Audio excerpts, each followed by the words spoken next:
Barry. See, I'm just starting it right away. So keep your chattering to yourself here. We're actually live again. Yeah. I just started up live immediately. Well, hopefully this will work better, and we'll keep an eye on it and make sure that it's rolling. Better. It's rolling. Is it working this time? It says live now. Yeah, it's working now. I'll let you know. Yay! Hey, everybody. Here, we were all going to stay in the other chat. Did it still work? Because I actually deleted it. No, we were still in there. It wasn't kicking us out, but it wasn't live anywhere. Yeah, we were just hanging out. We got Frozen Forest in here, and I don't know what's going on. All I see is Plumber butt crack in Forest Feed. Get your crack out of our faces. He's getting the room is getting smaller. The games are closing in. Oh yeah, I'll have to show. Yeah, he's got stacks laying over and stuff. So. Oh, the shelf is so sexy. Yeah, so. How many copies of Probe do you have? All of them. All of them. Yeah. Favorite game. Can't get probed enough. He's like, this is going to be hot. I'm buying it out and eBaying it. Probe is actually one of those games that sell. Do you know how many bags of Doritos you can get for a copy of Probe? Well, it's not because the game is any good. It's because of the card trays that come in it. Oh, is that what it is? The plastic card trays are like perfect for like anything that uses little Hobbit cards from Fantasy Flight. Fair enough. All right. So as I was saying to these guys, this is what I'm putting together tonight. While we talk, Is my son snap up the other ones, or is you have to? No. This is hardcore gluing. My son is going to play Warhammer for the first time this weekend. The cheesiest army in Warhammer. What is no? Corn. Anyway, so this is, and I'm not gonna, like I said, I was telling earlier, but we never got live. Notice how like these have these little spindly things. It's my son, and he's 6, so I think he'll break those pretty easily. So instead, I'm gonna just make this version of him with the giant axe. The bloodthirster of insensate rage. I guess that stands for like it's unconscious rage. Even when he's unconscious, he's mad. So I can't wait till school starts back up so you can make a volcano for him. With all bunch of means lack of sympathy or compassion. Well, maybe that's it too. You know, he just kills you. He's just so angry. And my son just loves yelling, "Blood for the blood god!" Blood for the blood god, yeah. And skulls for the skull throne. So, which is what Khorne does. They collect skulls for the skull throne. That's why, like, they have all these skulls on the bottom there. Are you gonna buy Monopoly 40K? No, because I'm not a 40K guy. Have you heard about that? Yeah, I did hear about that. I did not hear about this. I would like to open things up with a grievance. Yes. No. So, yeah, Robert, this is before the speak, Lance, speak. Yes, this is if you have a grievance, you can air. This is our open channel for grievances, and I'm actually going to be. I'm probably gonna drop a few non-niceties as far as a language goes. So I do apologize for that because I'm probably gonna get worked up here as I talk about it. My ears are sensitive. Yes.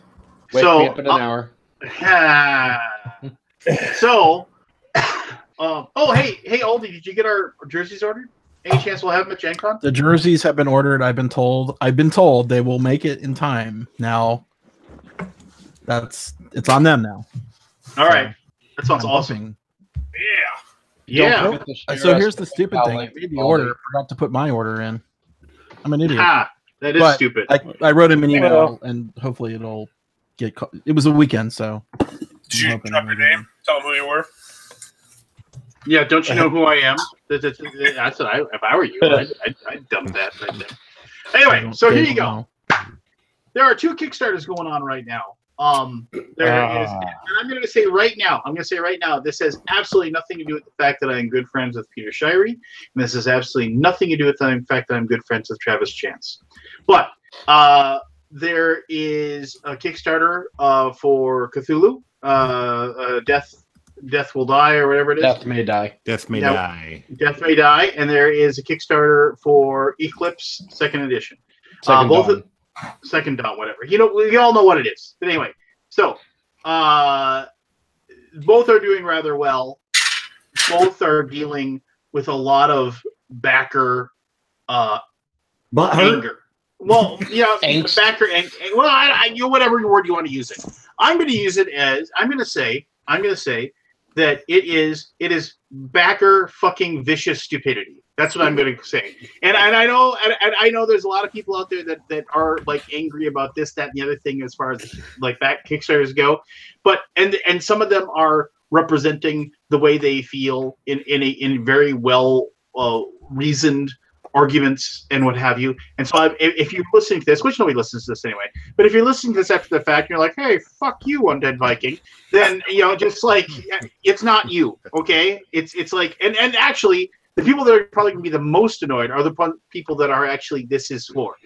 You get to back the game or you don't get to back the game. You get to vote with your goddamn wallet. And I am so fucking annoyed by the I got my email. Oh, hey, it's live. I totally forgot about it. I went and logged in. There were still pledges available for at like the $240 level for the Cthulhu guy. I hit the button, I clicked it, and then I just whatever, just didn't care. Like 20 minutes later, I got an email saying that my pledge didn't go through. I was like, oh, that's kind of annoying. I went back, all gone. I actually sent Pete, I was like, hey, man, I hope there's like a late pledge or something. Maybe you can help me out. If you can't, no big deal. Kind of annoying. In the process, after I sent that email to Pete, like they had opened up like a level, like $250 unlimited. Just go ahead. All the billion people that want the giant Cthulhu, if you want to get it, you can get it. Cool. Bam. There's my $250. Done. I can get it now. And it's like, but it doesn't matter. People are like, oh, first it was like, oh, this is stupid. Why I couldn't get it at $220? Why didn't you send the email out when it launched? Why didn't you do this? Why didn't you do that? Why didn't you do this? Then it was like, oh, I can't get this. But now you can have it. But I can't get it until 2020. You fucking suck. I'm like, oh my God. It's like, what do you have to do? What do you have to do for these people? Do you have to like drive the Cthulhu mini creation process to their house, build it in their front yard, and hand it to them with a bow on it?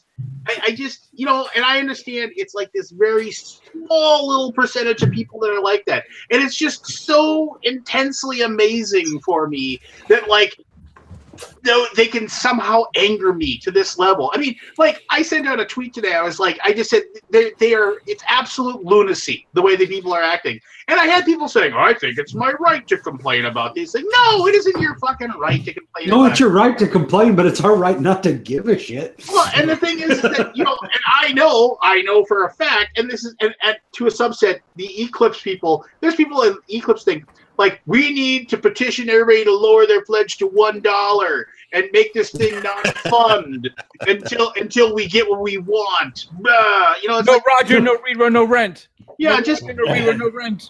Just don't pledge. Just you aren't owed the damn board game. I really like the idea. I mean, I was like, oh, should I spend $150 on Eclipse again? I haven't played Eclipse in 3 years. I don't need it. I just was like, I'm not going to do it. I'm not going to bid. I'm not, because I don't need it, But people are just, and Daniel, my wonderful boss, says whenever like I get an email from somebody in Kickstarter who's being an absolute dink, and I just want to like start typing an email with my two fingers saying, "Listen here, you," he always says, he goes, we have to remember that they love our games so much that they're getting this upset. And I guess I'll interpret that different for you, Lance. Crock. We have to remember that stupid people have money too. That's what That is exactly right. I don't understand why. It's just like, don't fucking pledge, And where is it written that, like, why is it on Kickstarter you're allowed to say, and do all this horrible shit where it's like, oh, you need to do this differently. You need to cater. You know what? I've never run a board game company in my life, but let me tell you how you should run this. Just like what point? I mean, can you imagine walking into like a car dealership and the guy says, "Well, I'll sell you the car for $24,000," and then you said, "You know what? You may have a car dealership, but let me tell you how you need to sell me this car." You would never. That's like people who make movies about Star Wars and people coming out and saying, "This is how you should make Star Wars movies." That's true. You can blast me all day long you want to about that, but I have a goddamn point. And so do I. No, you don't actually. But there's a reason Kickstarter entitles people, Lance, because you're giving the money up front, and that project won't happen without your money. Therefore, you own part of that process. And which that's is the bullshit. attitude people have. I'm an investor, damn it. Yeah, I'm an investor. So I'm going to tell a story on myself because it has to do with I own 3 shares of Planet Kajigger, and I'm going to tell you what I think. So I go to back the Cthulhu game, and I get on there, and all the good pledge levels are sold out. And I'm like, well, son of a bitch. And I'm like, I can't get the whole game, then I might as well not get it at all. And I sit there thinking about it, and then one opens up, and I back it. Then I actually go and read what the pledge levels are and read. I didn't notice that. I thought it's the big Cthulhu figure. And I thought that was the one that I saw just in the game videos. No. This thing's the size of a child. And I look at it, and it's the game board. It is the expansion itself. And I look at it, I'm like, I don't need this fucking thing. Oh, God. So I dropped it down to $100. But I was confused by the pledge thing. And that's why I got all butthurt, is because it said, on that pledge level, it said, plus exclusive Kickstarter early Julia figure. I'm like, if I don't get the 250, I can't get this figure. And I realized it's in both of them. So I had the dumb backer moment and then got to realization of having some sense in my own head. All I gotta say is fuck you on that. Combined. No, see, all right, Lance. I'm going to slightly defend the butthurt people. And the only thing I'm going to defend them on is the fact that this is the first time that CMON has ever done something that had a limited number of something. Not true. Arcadia Quest Riders was a limited run Kickstarter, and that was just a month ago. Not even a month ago. Did they do the? You guys do the same thing? Like there was 100 of them, and then no, there was for each region of the world, like the U.S., UK, Australia. There were like 1,500 or whatever the number was for each of the different regions. And when they were sold out, they were sold out. And then you could get into an unlimited pledge that would ship later in the year. So the first wave was shipping in July. And then each of the different regions did the second pledge would ship in November. Okay. And they've done the limited waves many times before too. Yeah. What do you got to say about that? No, I don't remember. I saw the picture with the giant Cthulhu next to the baby, and I was like, man, I want to get one. And I said I knew what day it was when it was launching, and I was in a meeting. I got out of my meeting, I logged on, and I'm like, oh crap, there's none of them. And I was like, if I had known it was limited time, I would have scheduled my meeting for another time. So it's like one of those things. They aren't limited. They were just limited to the first. And again, like they realized the pre-production meetings and stuff. It was just they didn't think the demand was going to be as high as it was, like because of the price point and because it's such a huge thing. I can see all that, Pete. I'm not saying any of that. And even if the fact that even producing that size of a statue, you cannot produce all of them. And you can't. It takes a while. You can't store all of them until they all get in. I get all that, but there was like that moment where it went and everyone sat there and just waited, and they kept hitting refresh, hoping another one would open up and another one would open up, and then the last one closed before the unlimited one opened up. And I don't know, it was probably 5 minutes, but it seemed like it was a lot longer. And I was like, you know what? I forget it. I'm done. I said, enough people have bought this thing now that I'm sure I'll be able to get one from somebody at some point, or I'll just wait till the end and I'll pledge for the thing and get the thing. But it was like, I get the whole in waves thing. I get all that, but I didn't understand why it was $5 extra each time for it. That's the point I didn't understand. But hey, if you want to do it, that's fine. It's your business. And if If you don't want to back it, then don't back it. You know, I'm just saying. It was just kind of weird. In a later update, the increased price was because the more we print, the more molds we have to make because of the detail and how big it is. It chews through the molds much faster than a normal miniature would. So, and again, there's been a couple updates that have come out since the early hours of the campaign that have now said that the 2020 estimate's probably even going to be the back end of things, because now that we see what the demand is and it's not the 800 or 1,000, it's like 6,000. We're shifting how we do production so that we can make more of them faster. So most likely they will all ship way earlier than that deadline, but we're keeping that deadline just to cover because of how big this production is going to take. Yeah, but this is the thing. So Simon, again, not anticipating that people, and someone was talking about it, say like it's really cool, but you're gonna like put it on your coffee table, right? I mean, you think about it, it boggles my mind that there's almost 6,000 of these sold already. I never would have guessed. And I was online with the company when they were talking about it and we're thinking how many we're going to sell. You know, we thought we were being, had pretty good estimation because it's such a big thing. And most people complain about not having enough space for board games. It's not going to fit in a Calyx. It's a 2-foot Cthulhu. I would have just backed it by itself without the game.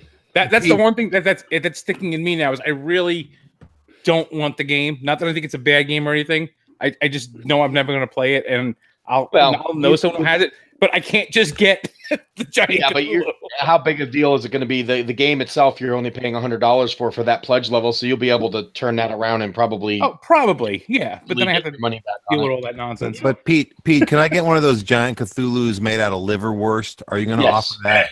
Yes. How much is that going to go for? It's actually spam, and it will be about $75. Well, here's the thing that drives me crazy. It's like, okay, so it's like $150 technically for that giant mini. You find me another like miniature company that makes a model that big, that detailed, and you get it for $150.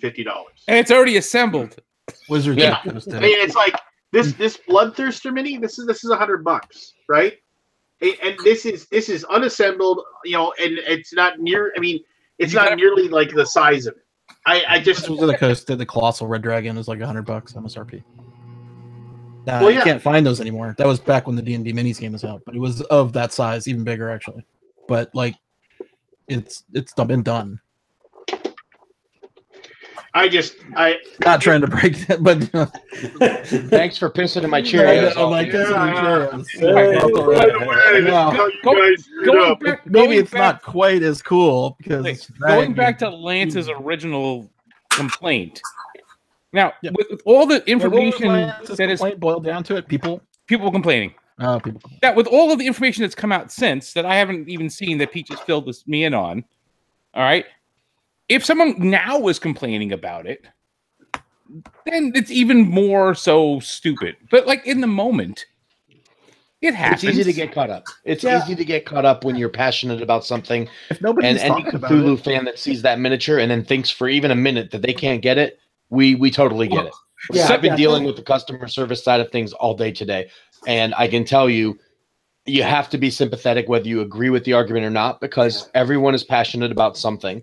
And if you think that something is being taken away from you or not given a fair chance for you to get, you're going to be upset. And we understand it. We're not mad about people being mad about it. We've been on the Kickstarter comments trying to calm the storm just like everyone else. Bullshit. You guys are all like, that's a very good argument they're putting forth. That's very well reasoned and very well presented to us. Exactly we take that under advisement. The first 2 hours of the campaign, there was a legitimate reason for people to be upset because they couldn't buy something and thought they wouldn't be able to get it. All right. So 2 hours later, there's news and there's no reason to be pissed now. I've got a follow-up question for Lance. Oh, jeez. Fine, last No. Listen. No, here's the question, because you prefaced this whole thing about there being 2 Kickstarters. What's the issue with Eclipse? Why? Yeah, I wanted to know the same thing. Yeah, you didn't go to detail about that. The big thing with Eclipse right now is that basically because it's the new Dawn, there's just rules changes, how they're changing the game and how they're altering it. And the people that like are huge fans of the old game, which fine, the old game's pretty awesome. They are just ripping them apart for it. You know, well, you already have the old game. You don't need to buy the new one. You know that. Why the is nobody? that Why is nobody losing their mind to Fantasy Flight for doing second? Okay, for all of you old fans, the fans of the old one who are all bent out of shape, the original game is not that good anyway. Oh, shots fired! Yeah, it's a 2.5x game. And anyone who says it's a 4x game, I will correct them every single time. Okay, why is it? What is 2.5 X's? What is it missing? Which X's is it missing? Well, when you play with half the people, there's no exterminate because it's a Euro game and we're all Euro players. So you are basically saying it isn't because of the way people play. That argument doesn't fly because the game has the ability to have that in it. You can't dictate how people play the game. It's a 2.5x game. Okay, good. That's your argument. Then you're 2.5x game, man. I want to know what's the half X. Oh, the Explorer's kind of like Cinemax late at night. The Explorer's kind of cheesy. The Explorer's kind of cheesy. Well, thank you for that. Well, I'm sorry. Did I talk about a game you love, Lance? That's so. No. Yeah, I could give two shits if I like the game and you don't. I'm just saying, have a good argument. The original game is boring. If they try to fix it, and make it better, then good for them. If you don't like it, don't buy it. So by that argument, the way that they played the game with you, if Euro people play the game, there's no exterminate. That's your argument. So by that argument, then. You're saying that David Oslus is correct when people were playing the game wrong, and his games are really that awesome. No, his games are not. Well, no, but his argument was they weren't playing them the right way. So why is that argument good for you, but not for him? I was playing it the way he was saying it had to be played. Mm. Okay. The David Oslus game that got me the 3-page email.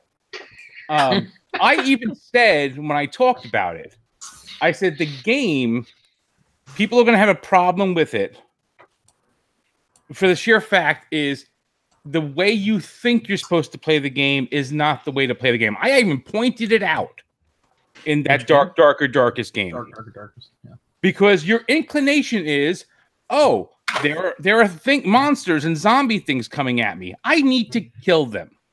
And that's not the game. The game is to get to the rooms, get the keys, get the things you need, and get out.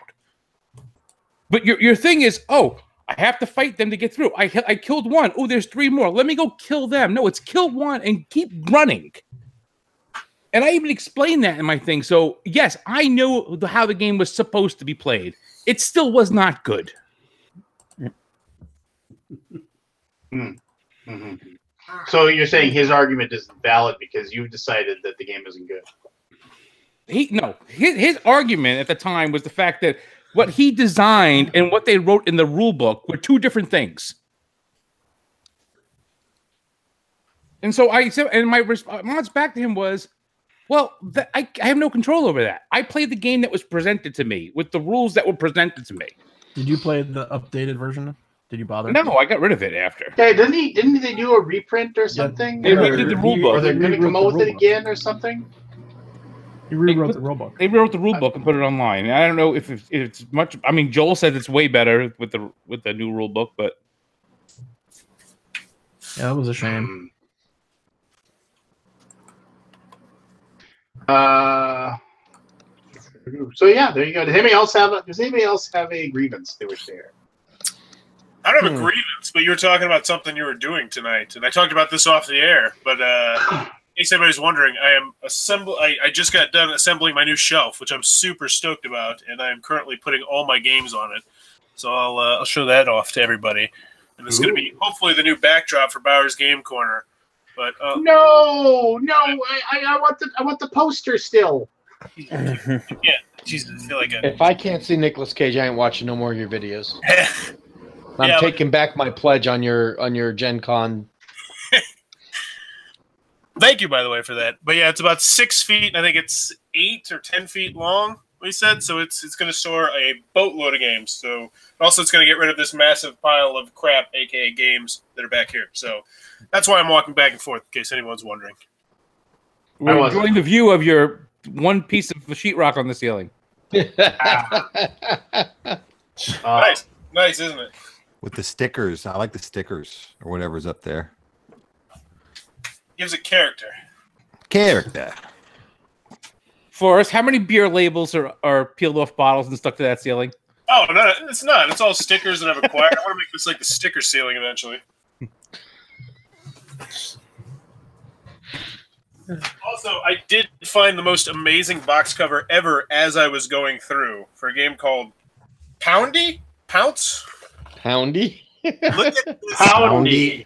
Isn't this it's what your next door neighbor does in your house to your wife when you're at work? That's the next game we should play. What was the name of that game?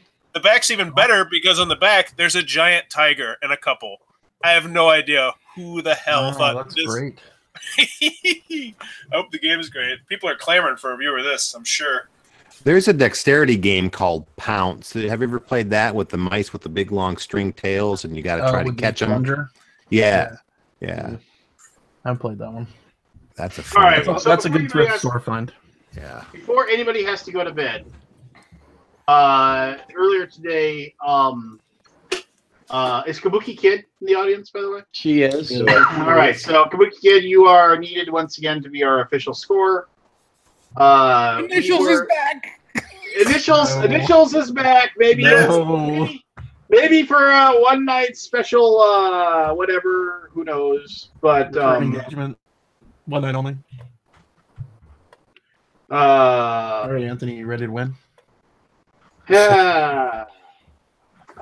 I'm all flustered now. You're all flustered. So the mention of initials is making him hot.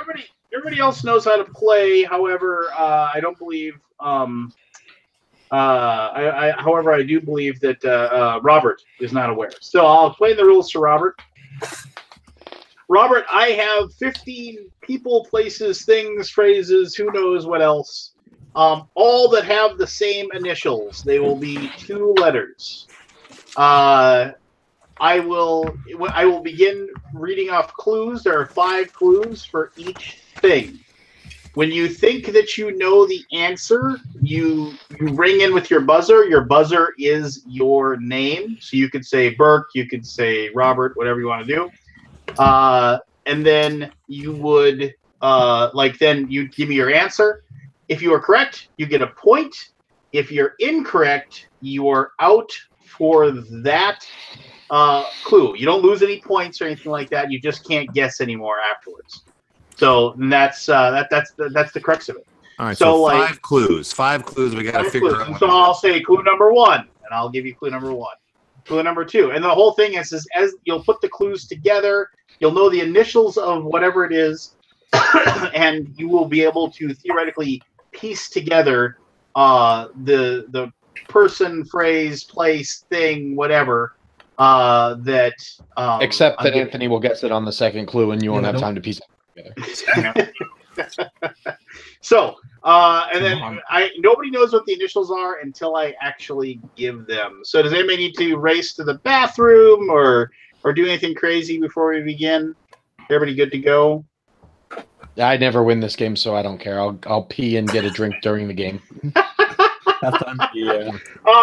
My only suggestion is Anthony is a trivia guy, so he tends to win these things. I have asked him nicely maybe to wait until like the second or third clue to ring in. I'm not going to prevent him. Humphrey Bogart.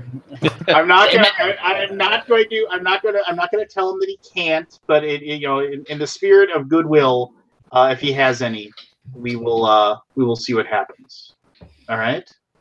So is everybody ready? And remember, stay out of the chat. Yes, stay out of the chat. Chat, yep. If you want to make guesses or whatever, I'm also going to be watching everybody. I don't want to see anybody typing and Googling or anything like that. So hands off your keyboards, so you can remove any possibility of deception or whatever you want to call it. So yes. So there you go. All right. So without further ado, and I will give you the initials, and then you can feel free to like scribble out ideas of what they might be. And I'll give you about 30 seconds to do that, and then we will go straight into the initials that we don't have theme music for that I wish we did. I'm ready. All right. Tonight's initials we haven't played this in probably 6-7 months. So tonight's initials, and you can thank Keith for this. Keith wanted to play. Notice how I said I'm going to watch it, and all of a sudden Anthony's webcam doesn't work anymore. So he can't see if he's logged into Google or looking at his phone. So Anthony never has a webcam. That's why he wins all the time. Strangely. I wonder how that works. Anyway, tonight's initials are M. Whoa. M&M's. M. All right. Give you a few seconds here to think. Very nice. Hey, you're very getting nice. the old Infinity Stone, Lance. Right up the bing bang there with the Infinity Right Stone. up the big bang. I want. Where'd you get that gauntlet, by the way? Toys R Us. Yeah. Close down there, blowing them out. He's gonna dig for that sixth How much stone. All right, so here we go. $100. I need to get one.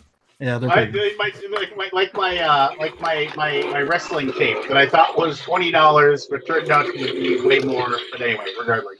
All right, so here we go. The item number 1. Never knew their father. Forrest. Marshall Mathers. You are incorrect. You are out for item number 1. Clue number 2. Was raised by foster parents after Pete. their mother. Pete. Michael Myers. Michael Myers is incorrect. Sorry, you are out. I will finish clue number 2 for the rest of you. Was raised by foster parents after their mother had a mental breakdown.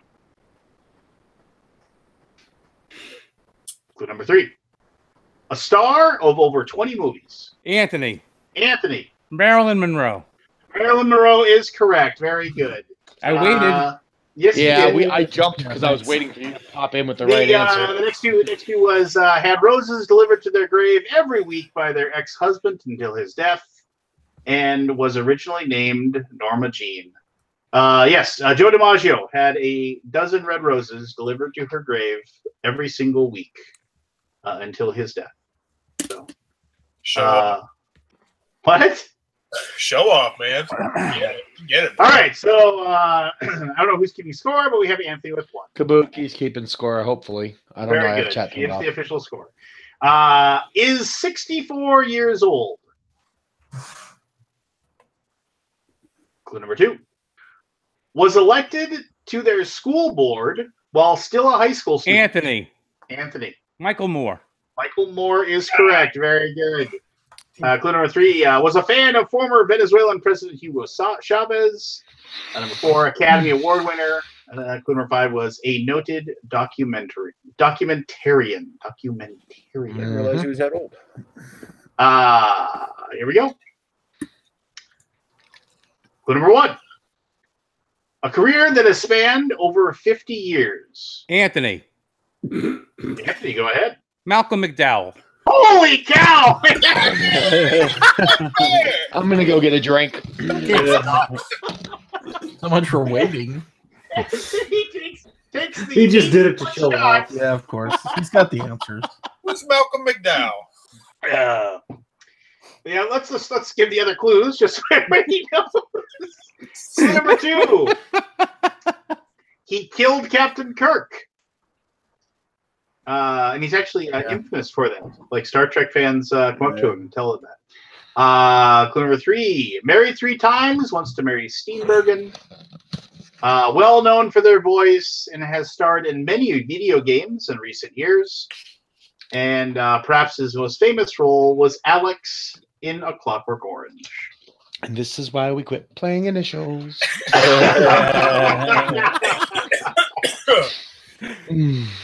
All right. Here we go. Item number 4 is 59 years old.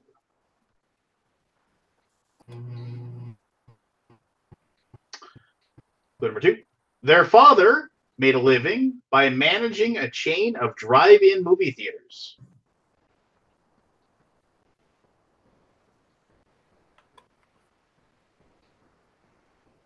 Clue number 3. Their first minor role was in the movie Baby It's You.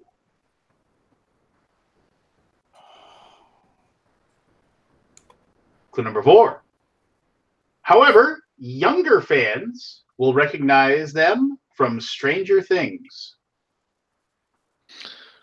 Aldi. Matthew Modine. Matthew Modine is correct. Very nice, good. Aldi. The last night, my favorite role is him as the captain in Memphis Belle. Love that movie. Like that. Yeah. Right. Well done, Aldi. You cut him, Rock. Yeah, right. You scraped his toenail with your face. You bruised his fist by headbutting it. Okay. All right. So item number 5. Number 1 is Jewish. Keith. Mary Magdalene. Mary Magdalene is correct.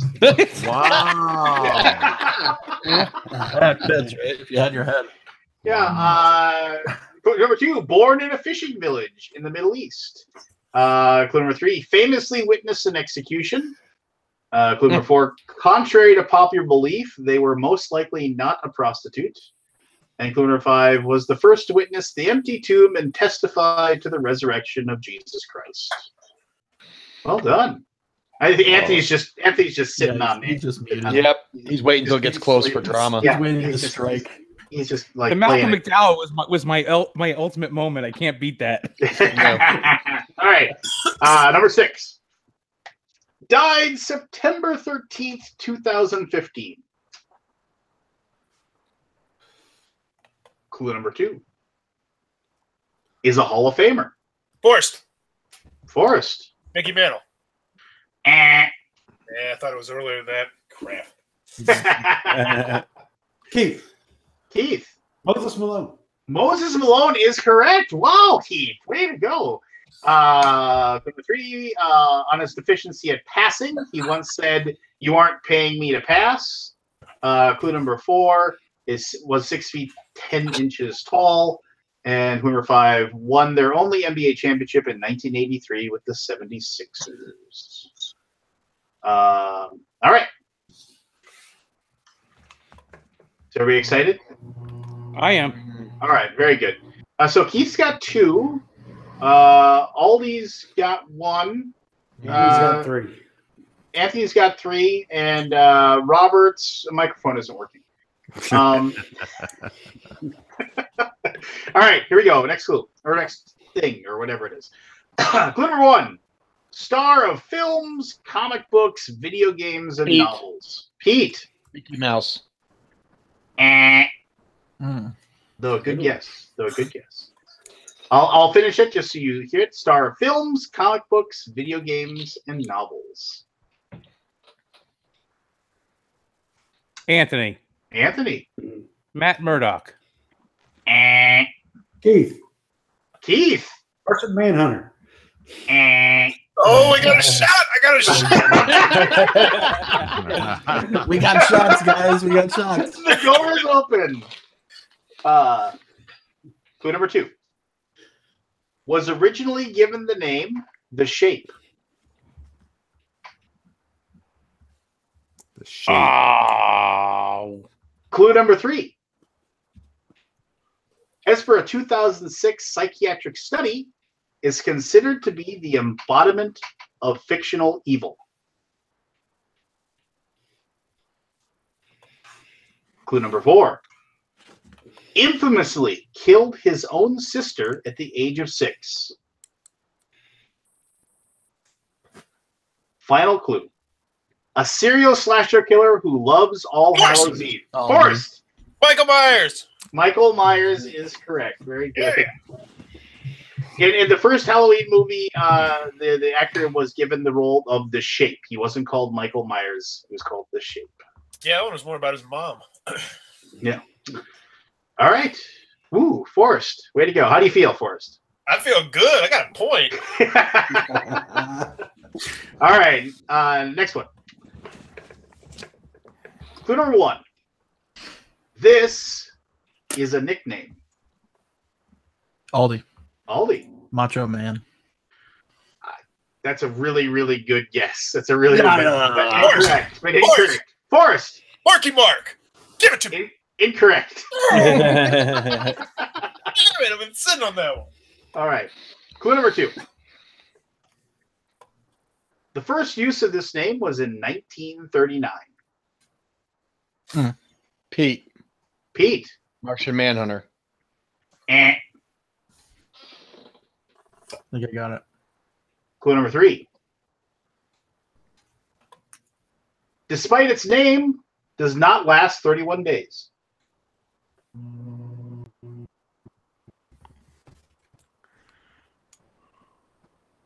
Clue number 4. It is considered by many to be the single greatest gambling event. Anthony. March Madness. March Madness is correct.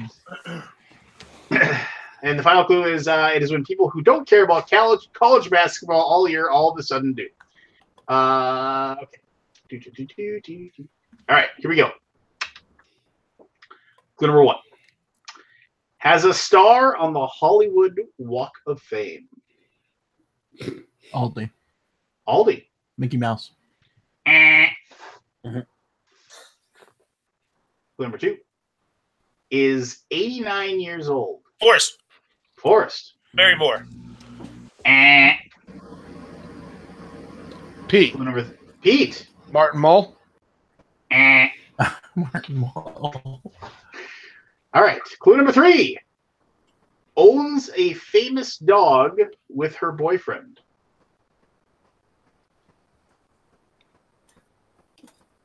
Oh, come on. Clue number 4. Initially regulated to damsel in distress roles, grew to become the lead and star in many of their appearances. Barry. Minnie Mouse is correct. That's correct. Nice. Womp, womp. Womp, womp. Jump the gun. See, your patriarchal attitude. You didn't even consider Minnie Mouse. You just can't have an open mind. Final clue is had a star. Final clue is animated. Is animated. All right, here we go.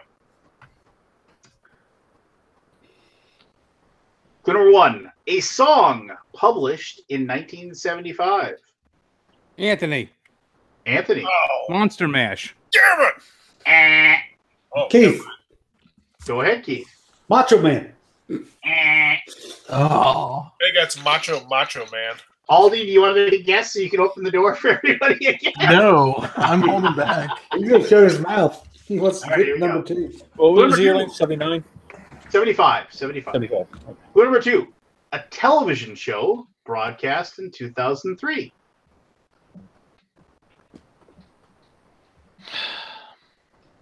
Clue number 3. A board game published in 1998.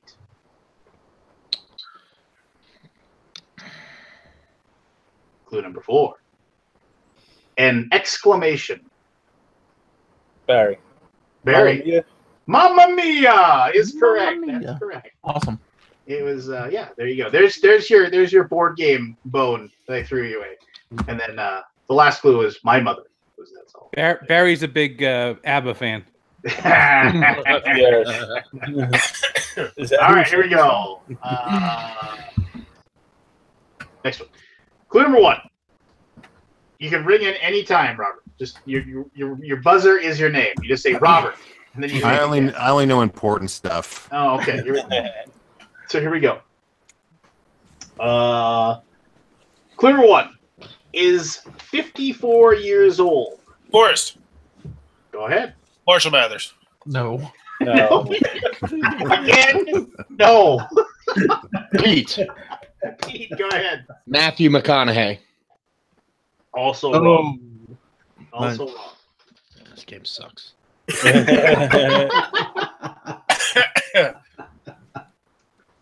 Clue number 2. Their brother played professional football.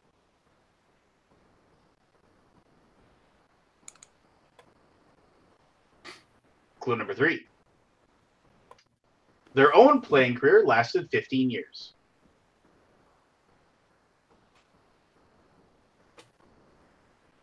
Clue number 4. Despite 12 All-Star teams, never won a Most Valuable Player trophy. Final clue. After years of denial, finally admitted to steroid use in 2010. Come on. Keith. Mark McGuire? Mark McGuire is correct. I'm not here to talk about the past. What? I'm not here to talk about the past. Andy, you didn't know that one, or are you letting other people play? I was letting people play. Oh, look at that. It's great drama. He's creating a little drama. When did you know it? When did you? Probably the brother? The brother, yeah, playing football. Yeah, I assumed. I was like, that's the one that's going to give away. And then when you didn't say anything, I was like, Dan McGuire played for the Seahawks and the Dolphins, I think, briefly. He was too tall, they said. Too tall to be a football player. He was like 6'9" or 6'10", like, just like huge. And scrawny. Yeah. So, the angle from the ball was too direct. I don't know. Who knows?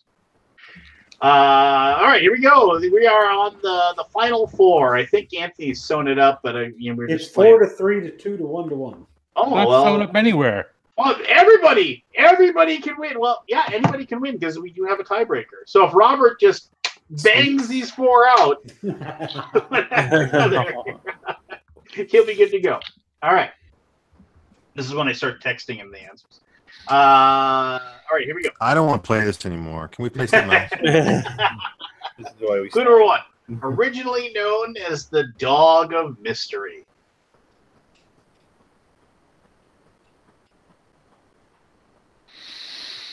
Clue number 2. However, they have their current name, which is this answer, which they got from a toy from Whammo that was made in the 1960s.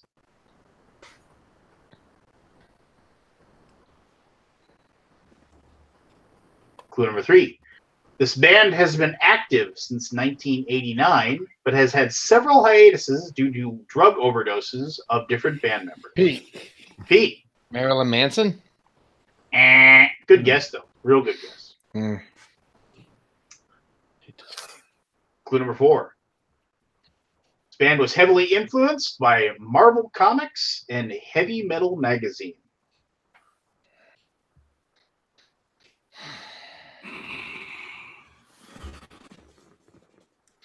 Last clue. Lead singer Dave Windorf is the only remaining original member of this postmodern heavy metal band. Anthony. That's the Anthony. I don't even know if this is right. Monster Magnet. Monster Magnet is correct, which I put in there because that's one of my favorite bands. And nobody knows. So 5. I'm sitting here going through bands, and I'm like trying to think of MM bands, and I'm like, they played a song on the Heavy Metal 2000 soundtrack. Yes. He Dave Windorf, who I actually met him when he had a concert. He was leaving the arena that I was working security at, and he said, "Yo, security dude," and I was like, "Yeah, where can I get fucked up tonight?" It's like he was just like literally like nobody knew who he was, so he just wanted to know where he could go get drunk. And I was like, "You walk down that hall, you're gonna run into nonstop bars." And he's like, "Thanks a lot. If you find me later, I'll buy you a drink." And I found him later, and he bought me a drink. And then I got to ask him a bunch of questions. And he talked about basically all of he basically like read. He knew everything about comics, like you can think about. And he said he's been a subscriber to Heavy Metal Magazine forever. But anyway, all right, last 3. Is 66 years old.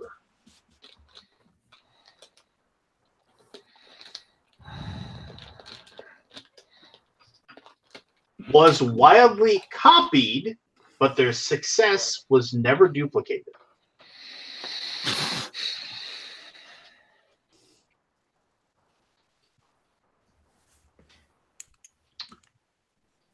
They heavily influenced Terry Gilliam, Jerry Seinfeld, Roger Ebert, and Weird Al Yankovic.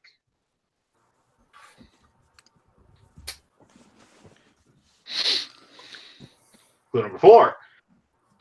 Rocker Patti Smith once famously said that this was better than any drug she had ever taken.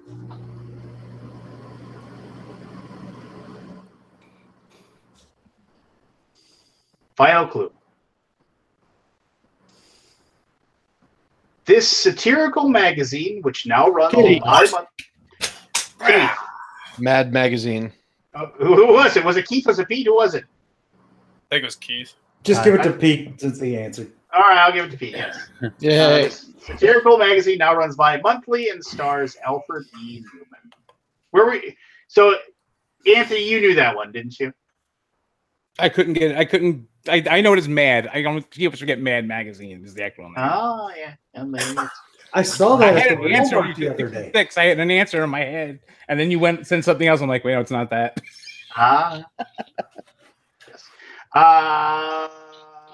Last two. Number 1 is 47 years old. Forrest.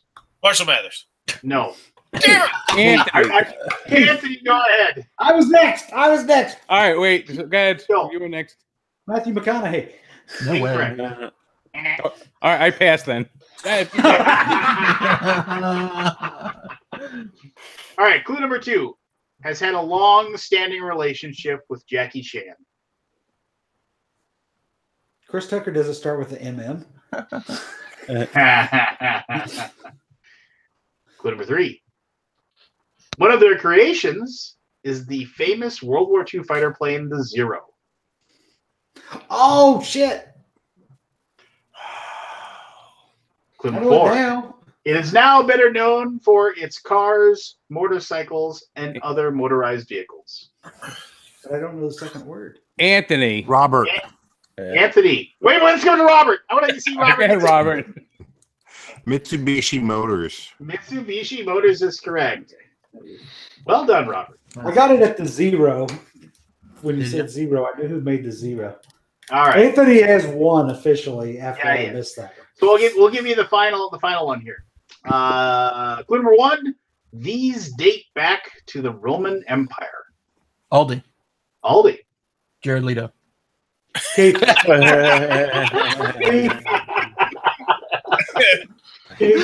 Mile markers. What the hell? Yes, that's correct. I thought that was the one that was going to stop. That one was easy. Well, I'm glad I got my joke in time. Originally made of granite or marble, still made of stone in some places in the world, but are more commonly metal.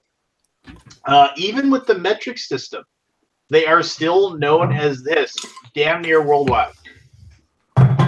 And they're used to measure distances on highways. How did you get mile markers from that? Because I knew the Romans invented mile markers. Yeah. That's how I got it. And what else would start with them? Recall it in about 3 seconds. Okay. Well, gee, that was fun. Hey, you got one, Pete. Yeah. Now I got to find out how Matthew McConaughey is. He's older than 47. What was the tiebreaker? You might as well. Younger than me. Yeah, it was a tiebreaker. Oh, was he 48? Oh, okay. 48. I thought he was older than me. Marshall Mathers is younger than me, so he's 45. You guys scoffed at 47. The tiebreaker was clue number 1 was originally wanted to play professional baseball. Anthony. Michael McDonald. Incorrect. Maryland, you don't know me, but I play first base. Clue number 2.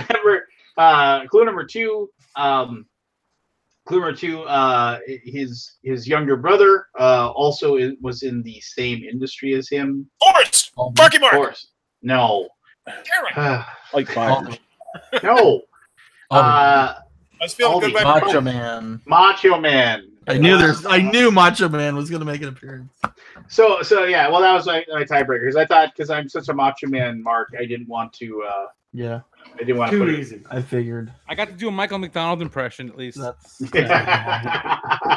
am no. So here's something. So and this sucks. So like his I just realized I did a double entendre there. So basically, his brother's name is Lenny Poffo. and Randy Savage, he changed his name, to Randy Savage. He was Randy Poffo before.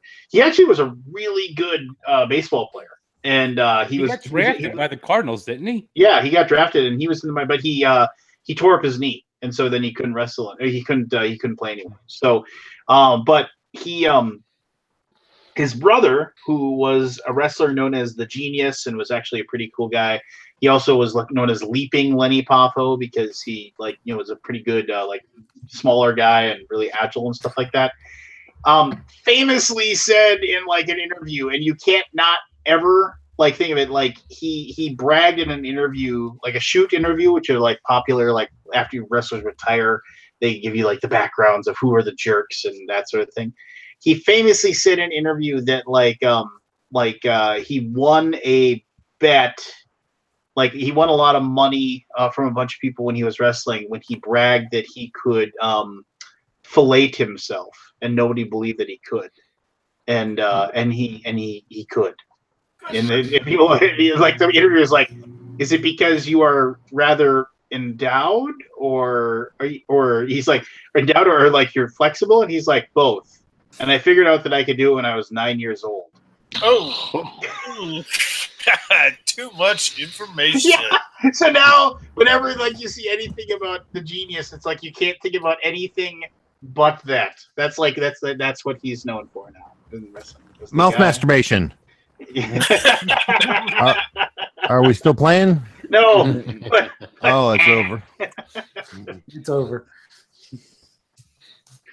Oh yes, there you go. Then now I can open up the room to whatever. Though I will say this: what should we do next week or the week after will be our big Gen Con extravaganza, where we talk about the things we're excited about and we rip on the things we aren't. We want to do it next week or the week after? Wait for more crap in the list. I suppose 2 weeks from now. Robert, okay. You doing anything at Gen Con? I am. I'm going to be spending time with Whiz Kids. They're releasing a game I got coming out at Gen Con. So what game? Doppelganger. The Sausage Merchants. Yeah, Anthony's in the game, man. I will be in the booth signing autographs on Thursday from noon to 1. What was Anthony, the you gave me? I forgot what. He is a corrupt sausage vendor. Anthony is the corrupt sausage vendor in my game. Or did you take my card out, so I have to be mad at you? Your card is in another game coming out, also with Whiz Kids, called Overpowered Arena. Oh, very cool. Well, I'm kind of sad that I'm not the overpowered sausage. Yeah, you're a manly Viking, and Anthony's the corrupt sausage vendor.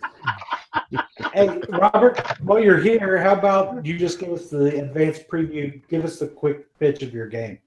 So yeah, it's a 4 to 8 player. It's a dungeon delve, but it's got hidden traitor element in it. So those are the doppelgangers. So you're trying to actually complete quests together.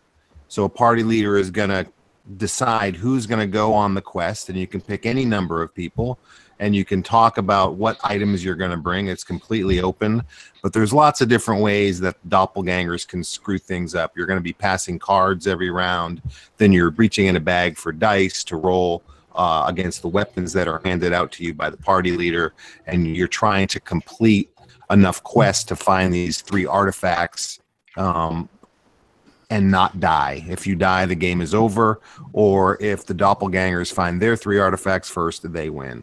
So it's a fun game. I designed it with Steve Avery. It's been in the works for a long, long time, and it's finally done and coming out. Hey, how's Steve doing? I haven't even heard. Steve kind of went underground there for a while. He did. I have no idea, man. He is offline. He left Facebook and everything. Yeah. All right. Well, just thought maybe you had heard from him or talked to him or something. No. If you knew he was alive or anything like that. But apparently the answer is no, he isn't. I hope he's alive. I know he's not going to Gen Con. He wasn't at Dice Tower Con, so I don't know. Yeah. Well, that's cool. I mean, I know that game's been in development or forever. Yeah. Oh. It's been years, 4 or 5 years. Yeah. I played it at the 3rd Dice Tower Con with you guys. Yeah. So it's it's a different game now than then for sure. That was a while ago. Why a corrupt sausage? You want to hear the story behind how I got in the game? Oh, because you got a bad sausage? No. So they had made some artwork of a couple of other people and they posted it on Twitter. And I said to Robert, I said, "Oh, when do I get to be in the game?" And him and Avery thought it would be funny to put me in the game and make me the corrupt sausage vendor. Because I said, "Oh, when do I get to be in it?" So they put me in it. Well, so there you got what you wanted. And now you want to complain about it. That's right. Yeah, I mean, you weren't specific on what you were going to be. Being the sausage vendor is not the problem. It's not just the sausage vendor. It's my mother has to explain to her friends why I'm the corrupt sausage vendor. He could have made you the sausage smoker. Yeah, that's true. You're selling tainted meat. Originally, I was a sausage monger. Now I'm just a vendor. Yeah. A monger. Oh, I should find the card. I got to show you guys the card now. Talk, and I'll go get the card and show you. And then the fact that I'm already fat enough as it is. I'm like an extra 150 pounds in the drawing, unless it's been changed, but I don't think it has. Wait, fix on Robert so you can see the card. Oh, okay. Sorry. All right, there's the card. I don't know if you guys can see it. Well, why'd you make him so skinny? We made him a little thinner than he actually is. Yeah, I was just gonna say. In real life. You're very happy. You made him look good. But the goal for your quest, Anthony, is we can't kill you. We've got to subdue you. We're trying to arrest you. Yeah, you do. So we've got to do an erect sausage vendor. We got to do at least 7 damage, but no more than 10 damage, or we kill you, and then the quest fails. Go on. So, you see the sausages in the background there. They remind me of Leaping Lonnie Poffo. That's it. Oh, I got it. So is everybody's going to be at Gen Con, right? That's here on this little Alaboom. I heard that Aldi can't make it. I don't know if Barry will. Last minute board game geek problem. Barry, are you I don't think so. No. I'm out. Can't make me. Mm-hmm. No, Gen Con will be fun. My daughter is going to be there. Yay! So be nice. First one. Yep, first one. And the last. Is your wife coming too? No, she's got work and some other things going on. Plus, we couldn't really find anybody to watch the dogs, and they're getting kind of old and incontinent. So, and our young one, our young dog needs, like, she's a blue heeler, so she needs to be walked every day and stuff like that. So, yeah, it was one of those things where it wasn't going to work. And I had I had the room for me and my wife, and then, to go. And then it was like, well, this is going to be dumb. I have this room and, just for me. So I was just like, so I just said, she's going to be 11. She's got a phone. I told her she's not going to, I don't want to listen to her complain. It's her birthday gift. She's begged to go every year. So, she'll keep me out of trouble. In the deep water. Yeah, I was going to say, she's your chaperone. Yeah, pretty much. I mean, well, no, all those things, hey, we're going to go here and be up until 3 in the morning. Yeah, I can't. I have to go back and get some sleep and hang out with my daughter. I think she's going to have a blast. She has no idea what she's in for, which I think is kind of cool. I'm excited for her to. She signed up for events and stuff? No, and she's actually going to work the booth with us, and because she knows how to play a lot of the games, so she's gonna talk about the games to people, and yeah, she'll probably do a better job than me. But yeah, no, she'll be like I said, it's kind of like a pushing her into the deep end of the pool kind of thing. But like I said, I think she's gonna do awesome. She's gonna do great. I think she's more excited about the. The plane flight than anything else. Is it her first flight? No, she's flown before, but it's just like it's one of those things where it's like she just likes it. Yeah, she's the innocent. Yeah. Well, I'll say this, going with her, and being on the plane with her the entire time will definitely be better, because it's like it's like, oh, I won't have to worry about, either A, the person looking at me and saying, oh, look at the giant, hairy, scary guy going to sit next to me and I'm annoyed. Or, and like, also it's just like, oh, well, it's just like, I don't have to, she's tiny. So I can just, put that little thing up. I can relax. I can use up all of her space and make her like crawl underneath the table or something. I don't know. No, I'm kidding. But I mean, it'll be okay. I think it'll be fun. So, like I said, and her birthday is on the 22nd of July. So it's like, this is her birthday gift. She's pretty excited. She's pretty, like I said, she has no idea what she's in for at all. Does anyone the first time they go to Gen Con though? I mean, I remember going there the first time ever, and just being like, what am I gonna do? I went there with Joel, and like, it's like, there's nothing like it. So, are there events for kids and stuff? I don't even know. Do they have stuff for kids there? There probably is, but sure like I said, it's just she's not going to be doing it though. No, she's going to head to the Board Game Geek room, hot games room, woo! She's going to head there, where all the cool people are going to hang out. She's going to play D&D with us because she loves playing D&D. She's going to play board games because she likes playing board games. She's going to go to the Steak and Shake because she likes steaks and shakes. No, she likes burgers. She likes burgers. She's like, where am I going to eat? And I was like, well, you're not going to like a lot of the food, but I was like, there's a cupcake vendor truck. She's like, yeah. So she's excited about that. I'm avoiding Steak and Shake this week. Why? And it's just too much time. Yeah. Totally. It's like hours of waiting. I think on Wednesday night I'm gonna take an Uber. Wednesday night is probably the night. Well, Wednesday night's the night to go, but also Wednesday night I'm gonna take an Uber to like a grocery store and like get a loaf of bread and some peanut butter and jelly and stuff like that, and just have that stuff for the room. So like, we can have that for breakfast really quick in the morning, and just have some snacks in there that you can load up her backpack with, and some bottles of water and stuff like that. So then, I don't have to, it's not gonna be one of those things like, I'm hungry, it's like, it's like, oh, excuse me. I'll be able to keep her rolling. How much earlier is Gen Con this year than it was last year? Do you guys remember? A couple weeks. Yeah, couple 2 weeks. It feels like it's way sooner for some reason for me. Yeah, I think last year it was like the teens to early 20s, and this year it's an extra couple weeks made a difference. Yeah, it's like 2 weeks earlier. So. I think I gotta redo my schedule next year. It's a little too much. Yeah, it was super tight for you with the cruise right after Origins. Gamma. And I mean, you even missed Dice Tower Con, so. Yeah. I wouldn't say you missed it, Bob.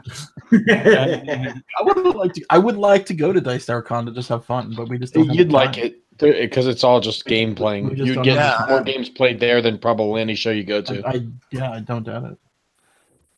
It's probably more like BGG Con than any of the other cons. It is very. They're very much the same feel.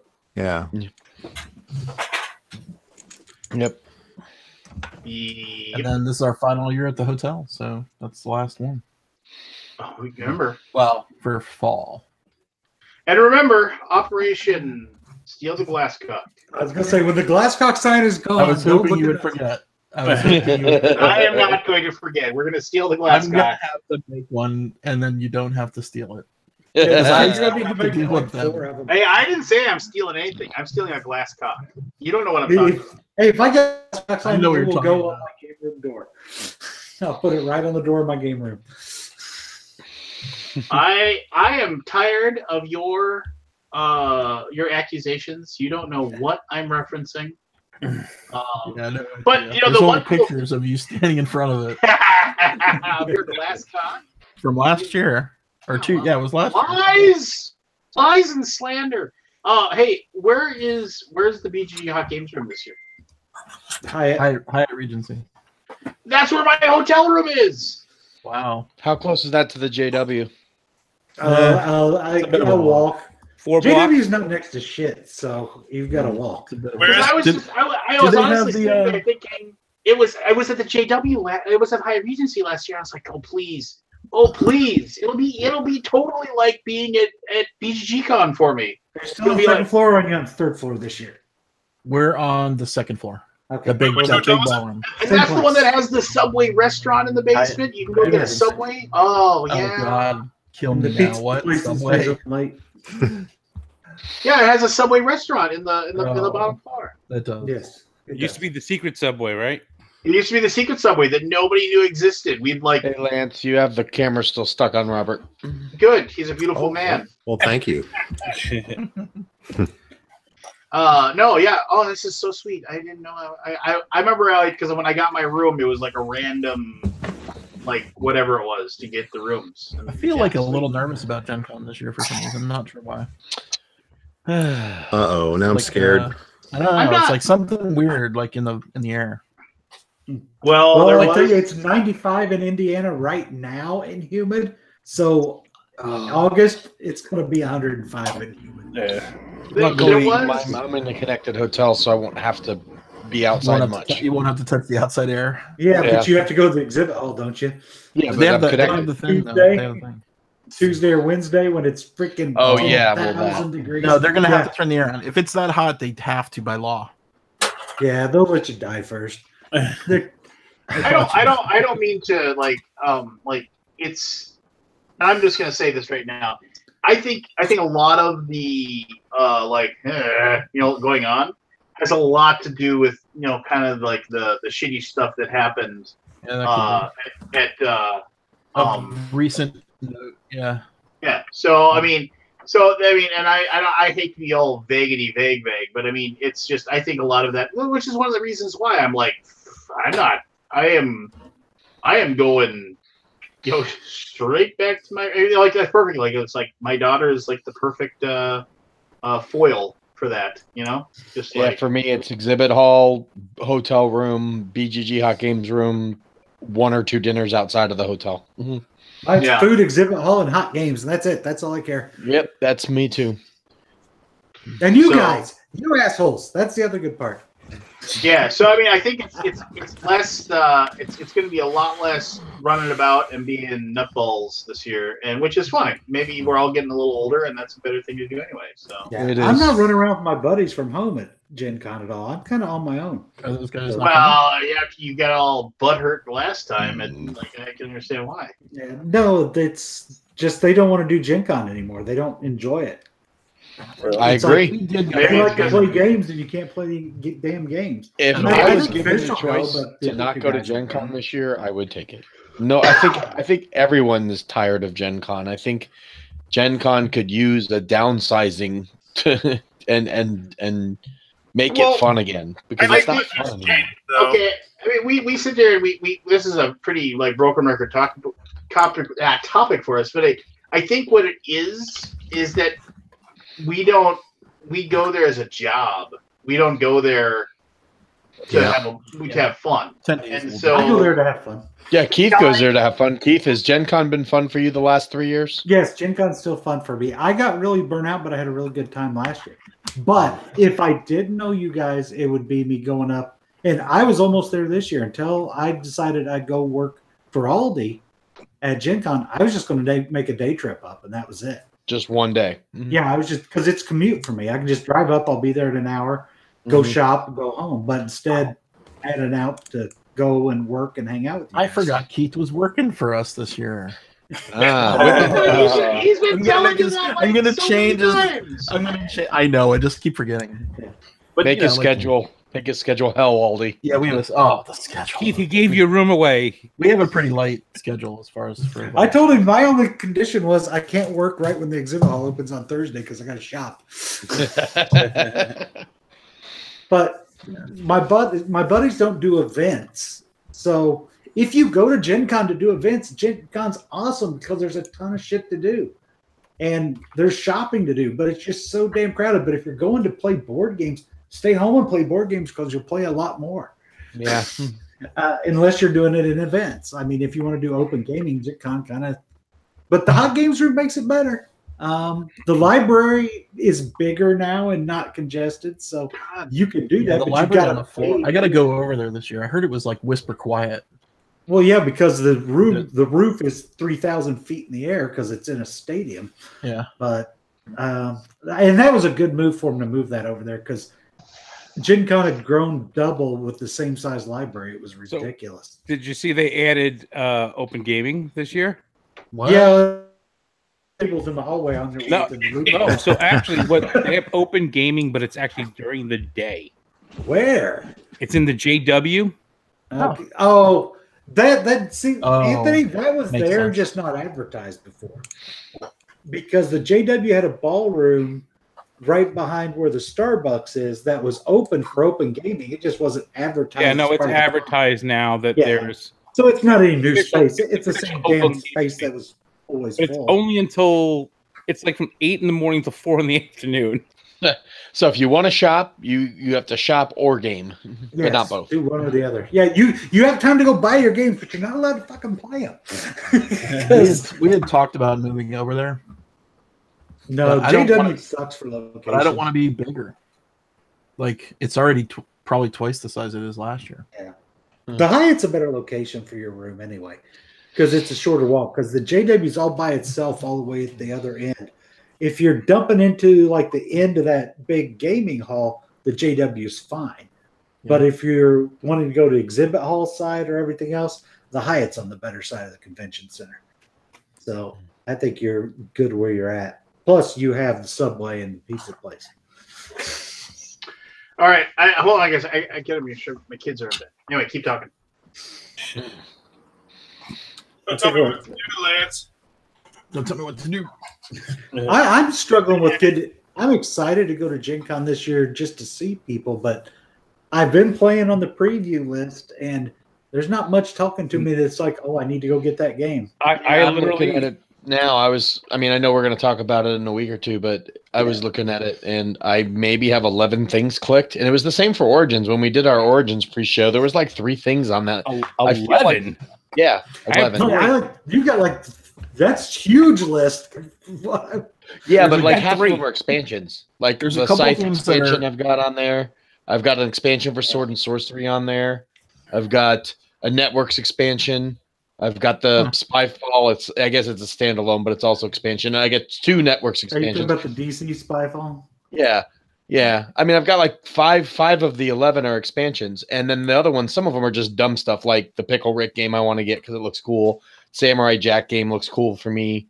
And some of these aren't even new Gen Con releases. Like I didn't go to Origins, so I didn't get Reef. So Reef is on my list because I wasn't at Origins to get it. I could buy it online right now, but I mean, it's just a weak list. There's not a single game on my list that if I don't get it, I will care because I can just go buy it at home. I mean, it's not anything like I already pre-ordered Detective. It's coming. I got my UPS notification. It's coming tomorrow.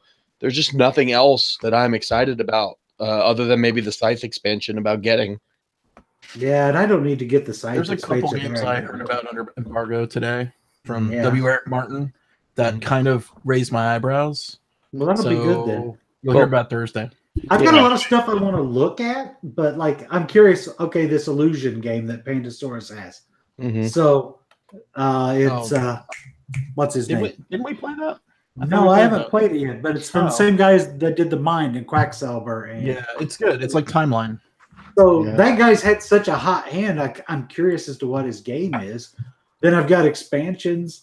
I want to look at Nyctophobia. I want to look at Tower of Madness. I want to see. I want to get a closer look at Big Trouble in Little China too, because I wasn't at Origins to see it. That's another one that's not on my list yet, but I want to get a closer look. Lots of expansions in Gen Con, though. I know we've got a couple big games coming out. I'm excited about Gizmos and Song, but I mean I'm going to get them prior to Gen Con anyway, so it's not like a Gen Con. I got to play Gizmos last year. That's great. Yeah, that's a big one. For us, Song of Ice and Fire and Gizmos are our big releases for Gen Con. But again, that's stuff I all get before Gen Con. So, it's just the Gen Con list for me is very subpar, just like Origins was. So you think last year was more interesting? Yeah, for me last year I had like a 15 booth list of things to go swing by and try to grab. This year it's much less.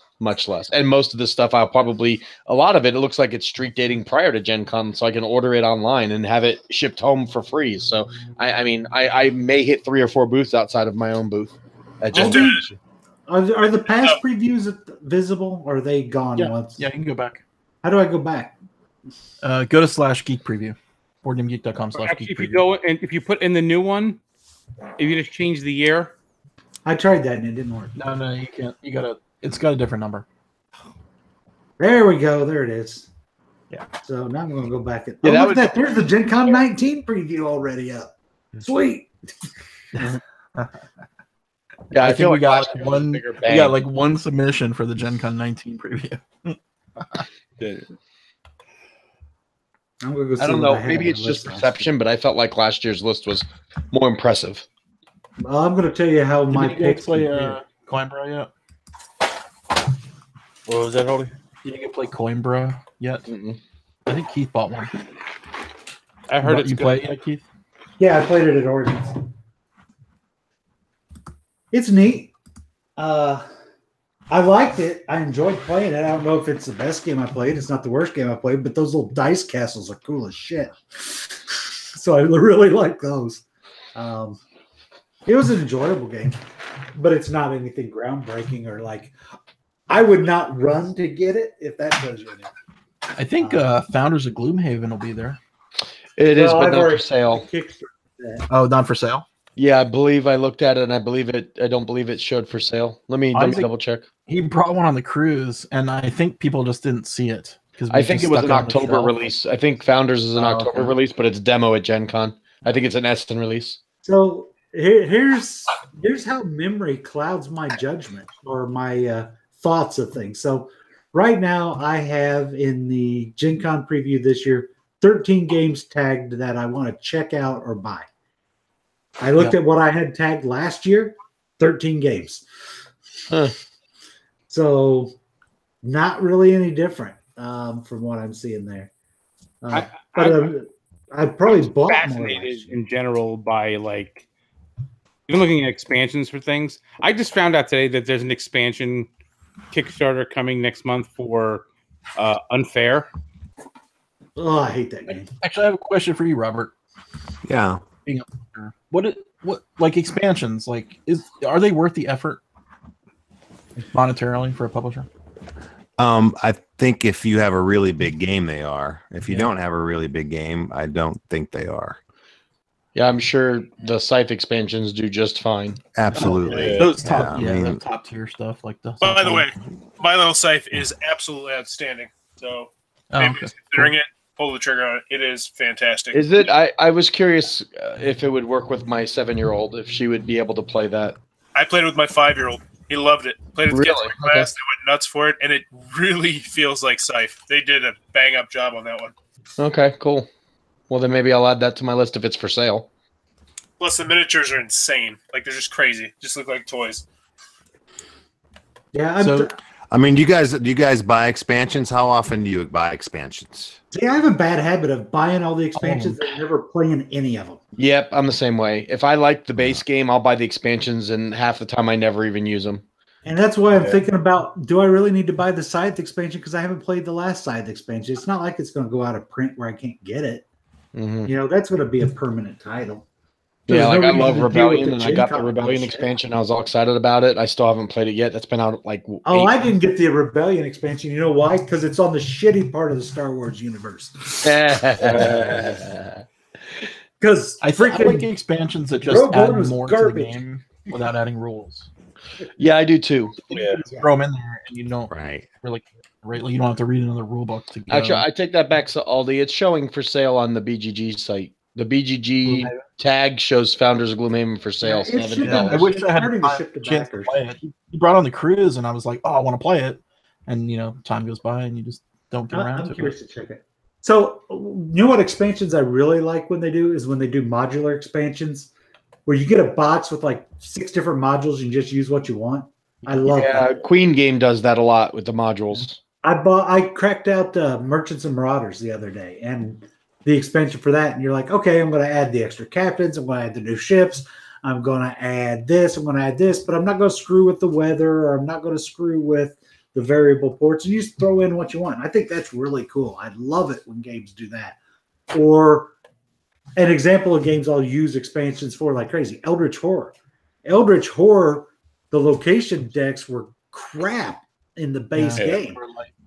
Because you'll see the same card like more than once in the game. 4 times, yeah. Now my location decks are that damn thick in that game because I just include all those. So yeah, I'll buy all of it. You can just throw cards into an existing deck. I love it when expansions do that. Or more like player powers, right? Like new characters like Marco Polo.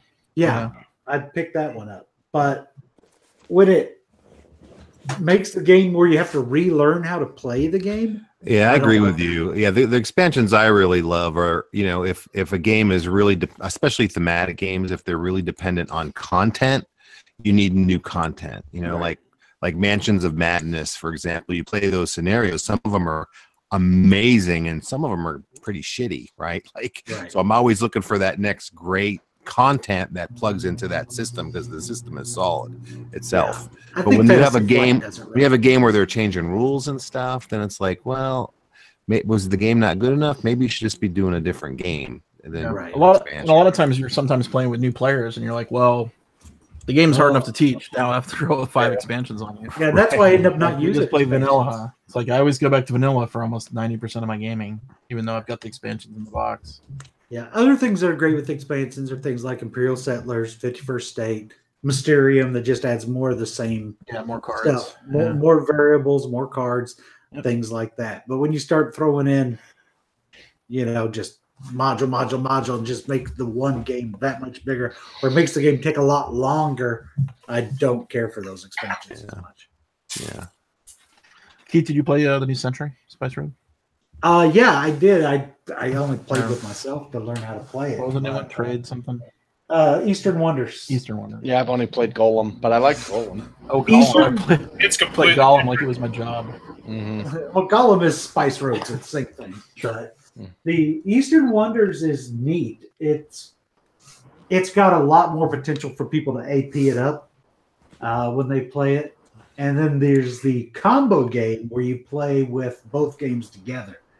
And that, I haven't played it that way yet. I read the rules and I watched part of a playthrough last night where they were playing it that way. That really comes across as, it's a game you can play, but it feels like Sophie said, Emerson, I want to be able to play both of these games together. Make it so you can play them together. And that's what he did. You can play them together, but it's not as good as either one of the games on their own, right? You don't think so? A little forced. I want to say something that Keith just said there. I've been playing with my buddy Adam for probably about 4 or 5 years. Never seen him get AP longer than like a minute. We played a game of this at Origins, and 2 of his turns lasted about 10 minutes because he was trying to puzzle everything out. It is brain burny as all get out. It's good, and it really recreates the feel. But yeah, it's plus 1 AP. And the reason the Eastern Wonders will give you AP where Spice Road doesn't. Spice Road, you can see what cards are available to buy. You know what cards are in your hand, and that's all you know, right? On Eastern Wonders, you can look at the board and you can see every conversion possibility you can do with your cubes. If you want to really all at the same time, so if you want to optimize, you want to plan your route across the board to work your way to go do stuff and hit all the stuff you can get. And then I don't have enough cubes to do this and this. And oh my God, it can make your brain, you can make people play slow. I don't care enough to play that slow. I'll just mess with it. But it's the same core upgrading of cubes, cashing in cubes to buy victory points, but you work it on a map instead of the cards. It's a cool game. I like it. I think I like Spice Road better. Really? It's doing well, isn't it? Doing well. It's getting a lot. It's doing. Yeah. But I think for the 2 games, I think I will get frustrated with waiting for other people to do their stuff in Eastern Wonders. where Spice Road, it should flow better. And I play tested Spice Road before it came out like 20 times and really liked that game. So, well, Emerson is a truly great person. He's such a great guy. Emerson's great. Love hanging out with that guy. He's amazing. He's one of the best people you can meet. Mm-hmm. And I'm not saying in board gaming. I'm just best people. Yeah, I would let him raise my children. That sounds nice, man. I agree, and I got one thing. It's the first time I ever meet him. Was it doing my Gen Con Bonanza where I interview everybody, and he gave me a super hot scoop. Like the first time I ever met the guy. Super. I love Emerson. That was when he announced Spectre Ops was getting picked up by Plaid Hat. Yeah. Right. Oh, and speaking of, I kind of bummed for him because Plaid Hat just effed up the freaking new Spectre Ops game by misprinting 4 locations on the grid on the board.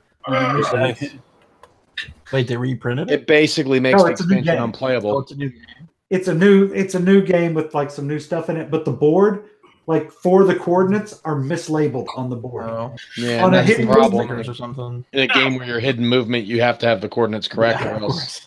So A&A's fix is stickers for a spot UV printed board. Won't that look great? Yeah, I'll wait until the reprint. Yeah, you have to wait for a reprint and hope when you buy one that you got a reprint copy and not. Well, that's the thing. Do you get a reprint if nobody buys it because everybody knows the game's broken? Yeah, that's the thing. Or do you reprint it, but just because you know you screwed the pooch? They might just eat it. They have to eat it. Yeah. But that was on the Geek where there's 4 misprints.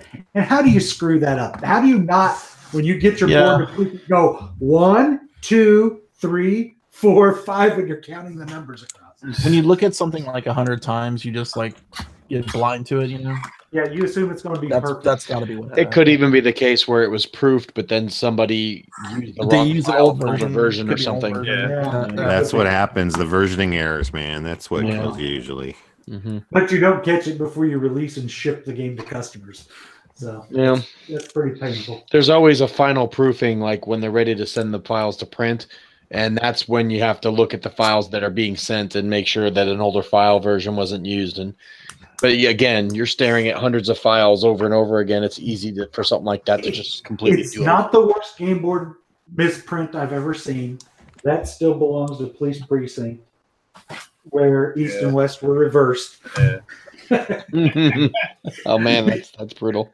Yeah, that's the first time I ever had to sticker a board. East and West on the win rows were backwards. The Rajas of the Ganges and that's a fun game. Heaven and Ale got a lot of play on the cruise, like nonstop. I haven't even looked at Heaven and Ale. Yeah, it's really good. Rajas of the Ganges I played at BGG Con last year. I enjoyed it. I didn't enjoy it enough to go buy it, but I would play it again, type of thing. So those were heavy rotation. And I probably wouldn't have bought Coinbra if Aldi had said you should go buy this game. Yeah, so I went and bought it, and I wasn't disappointed in it. But it's probably not a game I'd need to rush and buy. But it's probably the only decent Euro game I had to buy at Origins, so I had to pick it up. There wasn't a lot of new stuff for sale. No, not a lot. I bought Junk Orbit, which released today, and I really like Junk Orbit. Oh, did you guys get Space Base? Space Base? No, I did not. Space Base is very good. Very, very That's the AEG game, right?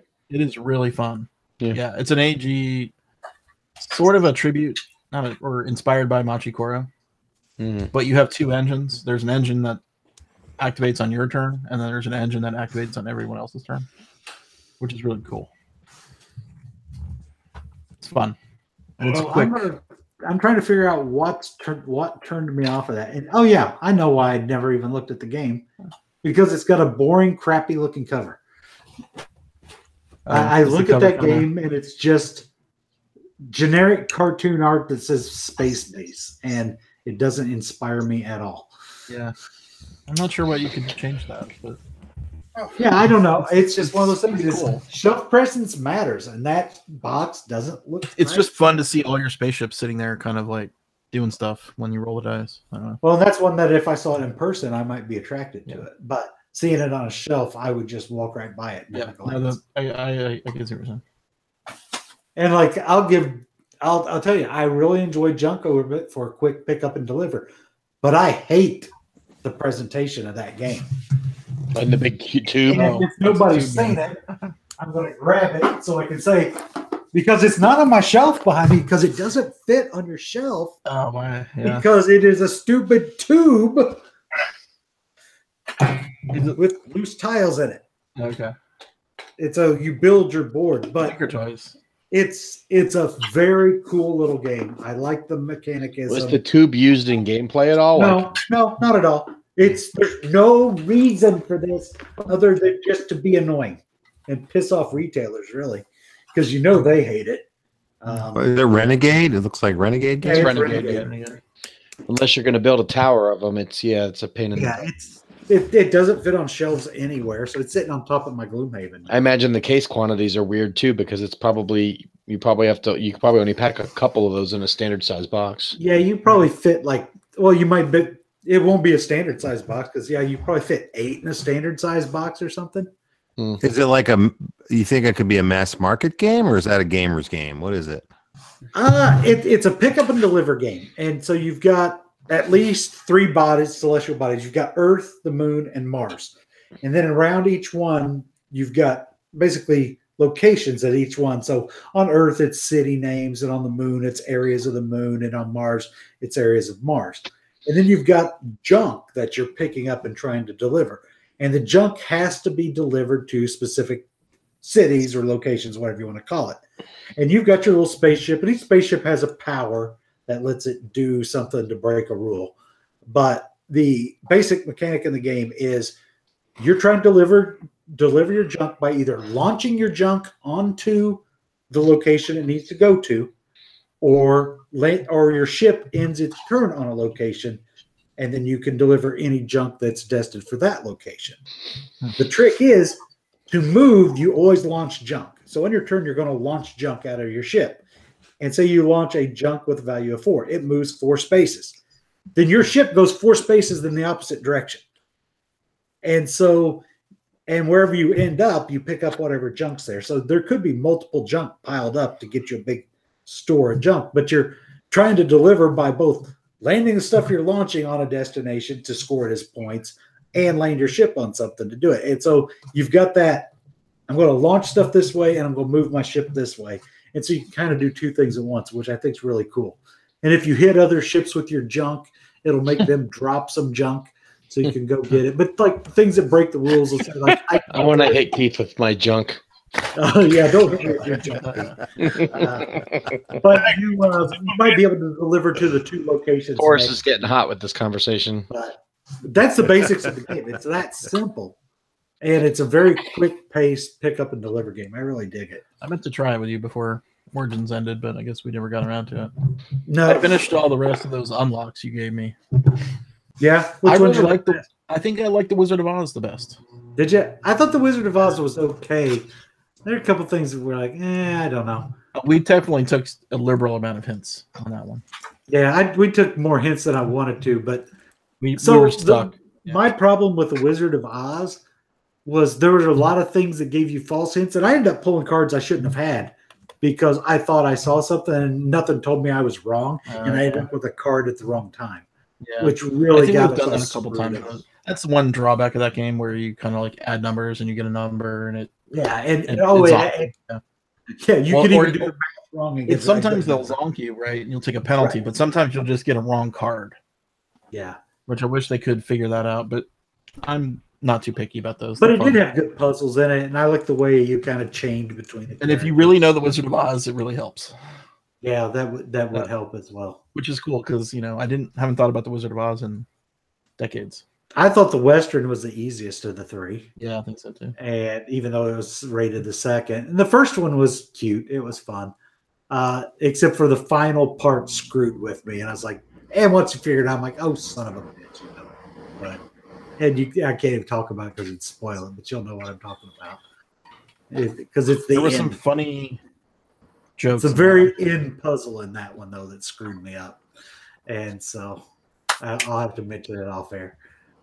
But I enjoy that series, and the next 3 are announced and teased in the app already with a dinosaur one and Tales of the Arabian Nights, and like a kid's boogeyman in his bedroom looking thing. So they all look interesting. So I need to get the new exits too. Have you played the exits? Yeah, I blew one up after I played it, and then I played one other one. And I didn't care for those because I find that the cards, one, you can't draw on them very well because of the finish on the card, and it makes it hard to see where it's basically making you draw on them. And two, some of the graphics are so small that they look alike and get you all screwed up when you're trying to play. Plus, they're completely disposable. I think the exits are the best ones of them. Yeah, I like the unlocks because they're reusable and I don't have that confusion of stuff. To be honest, if they use shittier card stock, it would help. If they didn't use glossy card stock and just use like paper, crappy ones, matte yeah, if they just use matte cheap stuff, those games would play better. But maybe some of the new ones are better. I stopped after the two I played. I played it's kind of interesting that more escape room games have not come out. Yeah, I mean you've got those two going. Do you need more? Yeah.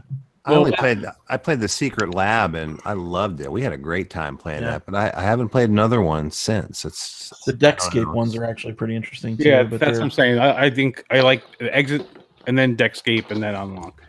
Hey, I'm probably late to the party, obviously, but I mean, you're talking about escape room games. Did that one escape room Kickstarter ever come out? Yeah, I got it. It was acquired by Mattel. Wow. You talking about the werewolf experiment? Yeah. Yeah, it came out.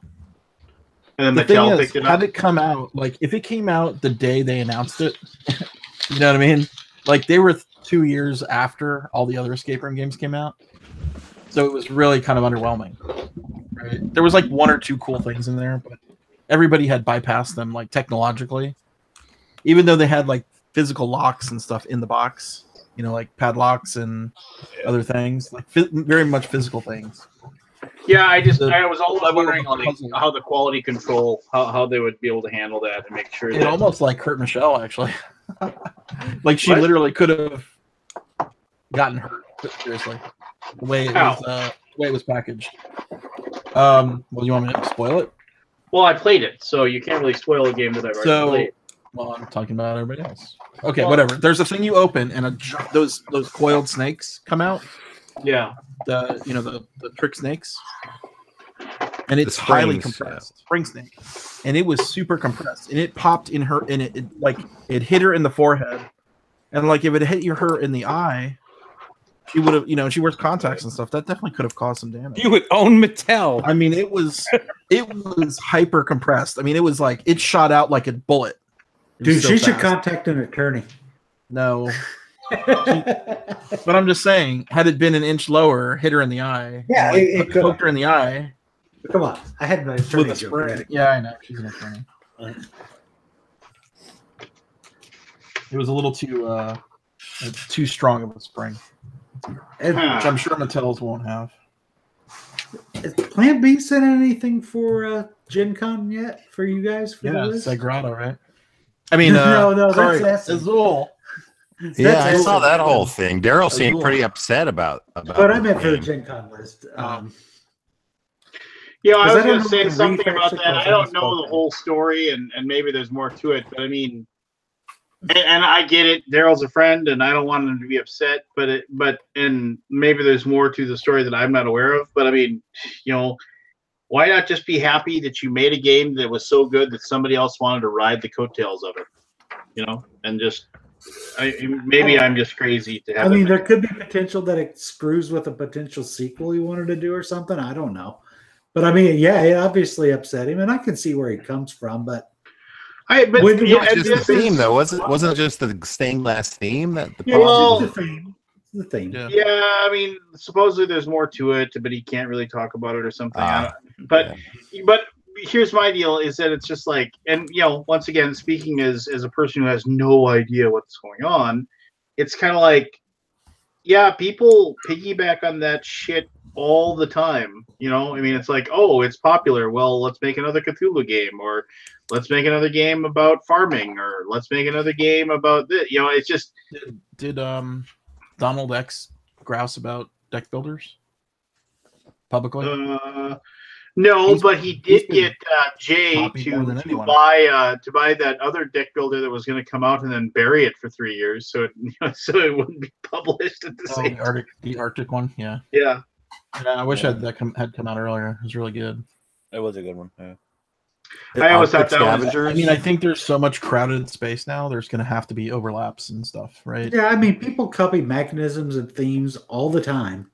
It's nothing new, but I think it sucks when you're a little publisher and you've got somebody whose game just sold 320,000 copies, making their new game in that series with a theme that might just squash all your stuff. I can see where you'd be upset, but legally, there's nothing, right? Yeah, I mean, I don't know. Well, does Sagrada Familia have any right to the Sagrada game? Do you have to license the La Sagrada Familia in a game? No, I mean, you're asking the wrong guy. I don't know. Yeah, I mean, does the Gaudi family have any? I don't know. It kind of all goes back to where does the original inspiration come from? Anyway, it's too bad. Yeah. To have such a soon overlap of sorts. Yeah. Well, and I mean, does anybody even know what anything about the game? Is it is it like a direct copy of mechanisms, or is it just the fact that it's just about stained glass, right? You can remake a Zool with all kinds of different themes. It's a Zool with different board layout. That's all it is. It's still the tiles out of the bag, and you pick them. It looks like it picks the same way based on the photos. Yeah. Hey, is Arboretum a good game? Yes. I love it. I think it's fantastic. I haven't played it. I saw they have a second edition coming out, so that's great. Yeah, I want to get that. New artwork. Oh, well, thank God, new artwork. I don't know. I've different just company doing it too, so. Oh, Coliseum. thank God, new company. From a company that made Coliseum, can't talk about new artwork. Yeah, well, that's because the reason why Coliseum had the artwork that it had is that there was no way on earth we were going to get the rights to the artwork. We would have used that artwork all day long if we could have gotten the rights for it. Oh, but okay. There was no way on earth we were going to get that artwork. No way, no how. See you later. Adios. I don't care what you do. He doesn't get the part. Johnny Fontaine will not be in this movie. I watched that the other day, man. It was on. I got cruise crud. I got it on the last day, and I went to Seattle. I was going to sightsee all day, and I basically I saw some sights for the first day, and then got so sick I could barely move. It was terrible. That sucks. Yeah, it did. Yeah. And I watched Godfather all day. They were doing a Godfather marathon. He wants you to know. Did you get that norovirus? Was it the norovirus? No. I was actually It was just a head cold, and it just made me completely knocked out. Don Corleone will consider this a personal favor if you do this for him. Yes. I'm just like. Someday I may ask you. Did you watch all of them all day, or just the first two? No, just the first one. I just watched the first, and then they replayed the first one again. So it was like, were they going to replay the second one? I don't know. The first one's just so good. Second one's pretty good too. Second one's pretty good. They're both great. I toggle 1 and 2 between my top 1 and 2 movies of all time. Go back and forth. Based on how recently I've seen them. So my number 1 movie right now is Godfather, because I've just recently seen it. Is anybody Jaws 1, Jaws 2, right, Pete? No, just Jaws 1. Just Jaws 1. Jaws 1, Jaws 2, Jaws 3. Jaws 3, that's the classic. Nope. Jaws 2 doesn't come in until like 9. Jaws 4, Michael Caine. The Revenge. So Michael Caine skipped the Oscars to make Jaws 4. Did you know that? Really? What? Yeah, he was like on location somewhere shooting Jaws 4 and missed the Oscars. Mm-hmm. Wow. When did Jaws, the original Jaws, come out? Pete? 75. 75. Yeah. So I was 7. I remember seeing that, and it terrified me. It was quite a movie experience. Scary. It's still scary. Mm-hmm. And well, I mean, me and Pete could talk all day, but I mean, like the fact that the shark didn't work well actually made the movie better. Yep. Yeah. Because the fact that they hid the shark for so long. They actually have plans to make more shark scenes, like yes, Yeah. There was supposed to be more graphic attacks and stuff, but they could never get the shark to work, so they did the whole underwater, and the theme music is what so really great, sold it. It really is like it's ahead of its time. Yep. Well, and then when John Williams actually produced the song, like Steven Spielberg actually said, he's like, "This is what I think you should use," and he thought that John Williams was having a go, like he was just making fun of him, like because when he first said, this is my idea for the music," and he played it for him on the piano, he was just like, "Okay, what's the real music?" And he was just like, "No, baseline, okay. Mm-hmm. And honestly, like when I was a kid and you heard that music for the very first time, it was like that was just perfect music. It was like perfect. My parents did not let me watch it. They wouldn't let me watch it. I mean, like I said, me and Pete could probably go back and forth on the little anecdotes. August 10th, it's gonna be good. I've got a good. I hope it's good for you, man. I hope it's good. I do too, because I'm gonna eat a lot of shit. It has like a lot of cool effects, though. The effects are amazing. Yeah, just from the preview. Pete, you and I have got to at some point. We got to figure out a day and make a trip. And go Jaws on the water. Jaws on the water. Yes, I agree. They do it in Texas. I don't know if they do it anywhere on the East Coast. Where do they do it? They do it in Texas in some lake. Oh no, the one I heard about, they do it in the ocean. Oh, do they? Yeah, it's on like the western side of Florida.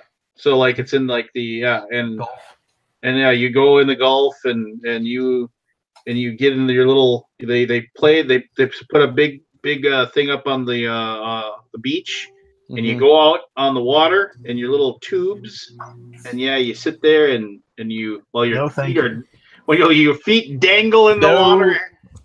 No, thank you. Unless you're in the ocean, it's not scary. No, that would just freak me out, man. Because at night the ocean sucks. Watch you pee your pants.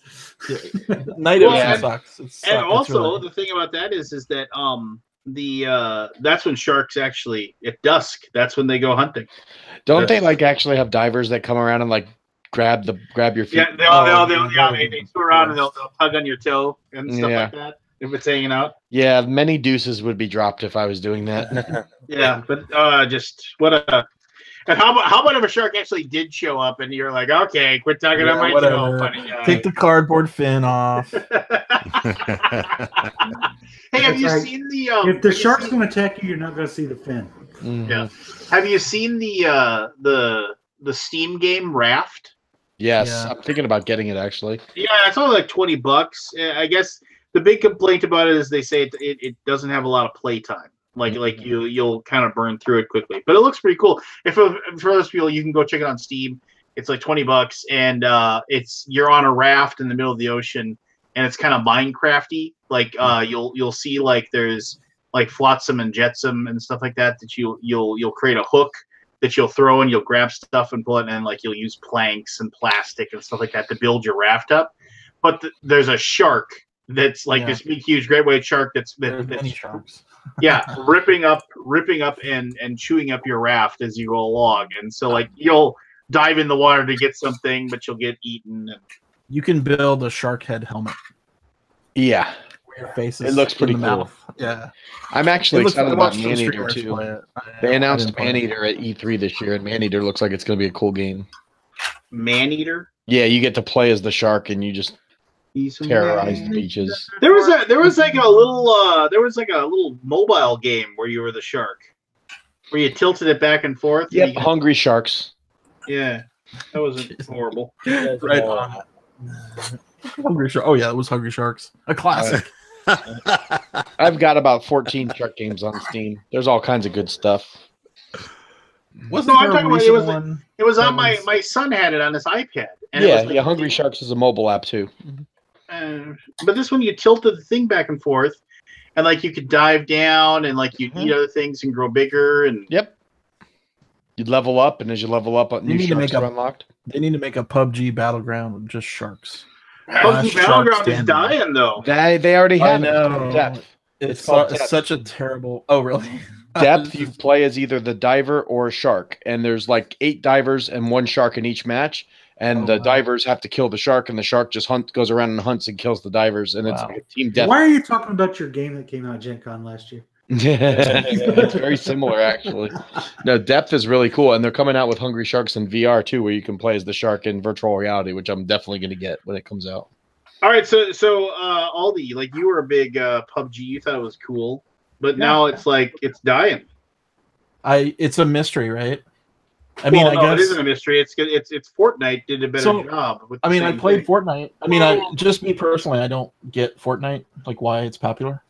Because it's free. Let's steer clear of the word better. Free. They are very different, despite the fact that there is the basic mechanism. So when I was playing PUBG, I guess last year, I've had like the most amazing video game experiences in my life with it. With a four-person team, all on comms, right? Talking, strategizing, using real tactics like terrain, not knowing where the enemy is, like such fear, and like I'm hard pressed to know when I watch people play Fortnite on stream, they're all playing solo with no teamwork, right? Mm-hmm. So maybe I'm missing something. Well, it's because lots of people don't have the ability to like get together with like people and do the things that you're doing. Right. Yeah. I mean, it's also free, which is a huge contributor. Free. Yeah, I forgot. You have to pay $30 for PUBG versus free. The kids are obsessed with Fortnite. No, it's a phenomenon right now, right? Yeah, like it's mainstream for sure. And also Fortnite, their developers don't have their heads up their asses. Like if PUBG had half of the features and the upgrades and But here's the thing that sucks. I mean, here's the thing. Saying you're going to sue Fortnite is not a good idea. Yeah, that was a weird move. But that's in Korea, right? So who knows what the laws are.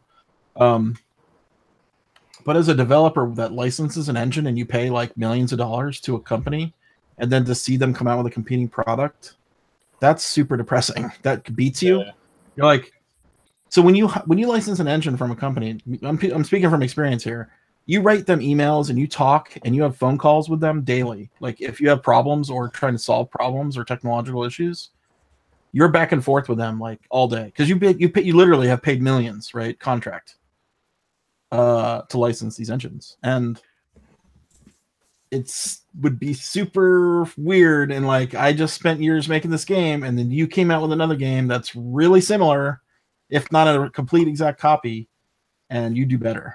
It's like, oh man, I can only imagine what those guys are going through. It's like, yeah, I think most people don't really realize the relationship from licensee to engine builder.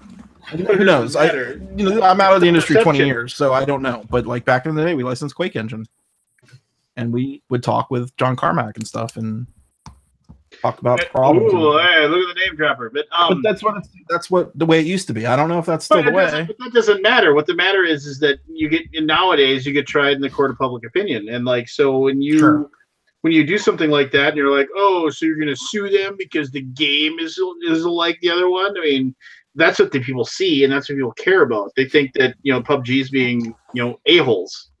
And because look, Fortnite's a better experience and more fun. World for that stuff. Yeah. And you're trying to attack them for it. Why don't you just make a better game? And then you go online and you see like all the videos of like people like just posting like the videos of like the glitchy like PUBG stuff. Not like the stuff where it was working and it was going okay. Yeah, it's got to be super demoralizing. I mean, that's the only word I can think of. What was the margins of profit for them games? Well, you said even out 10 years or so, but say again. What was the margin of profit for making a video game? Oh, for us, 0. Really? I never saw a dime in royalties. I mean, I got my salary. Unless the owners of the company did wishy-washy things, which I don't believe they did. You get your sales reports, but you get an advance on royalties for like millions of dollars, right? From a publisher. At least that's the way it used to work. So every copy you sold, you're paying back that loan, right? So once the royalties are paid off, then you start getting money. And I guess that's sort of the way sometimes in the board game industry works as well. But like, I never saw it with designers to publishers. That's usually you'll get an advance, and it's usually not a lot. It's a couple $1,000s, and then sometimes it comes off your first or second royalty check, depending on how big the royalty checks are. Yeah. It's weird. I made some weird decisions back then, but you live life. Yeah, I was just talking to my sister. That's weird. Make mistakes. Yeah, you make mistakes. That's your. Yeah. You live life. But when you're working on a game for like multiple years, you have to. You feel like it's the best game ever, right? So that's why I don't fault designers for rating their game for a 10. Like they put their heart and soul into that thing. They think it's great. Why not rate it a 10?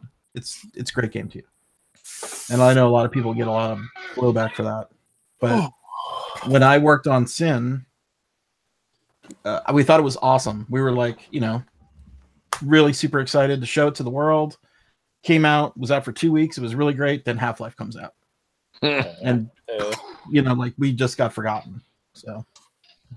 Yeah, good 2 weeks. Yeah, it was a great 2 weeks. I even looked at our old pictures of. We went to the mall here in Dallas and bought copies. So I have old pictures popped up on Facebook the other day.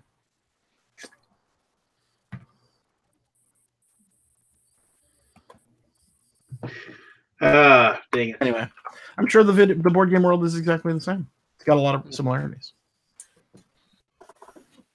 Yeah, I'm sure. I guess anyway, guys, I gotta run. I don't want to.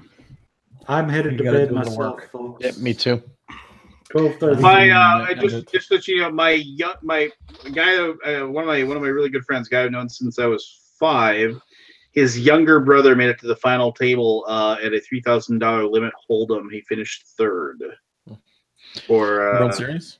Yeah, World Series. He finished 3rd.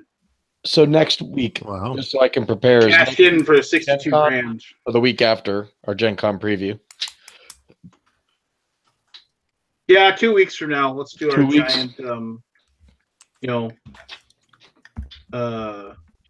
whatever it is. You know how it's going to be right in the middle of Shark Week. Just saying.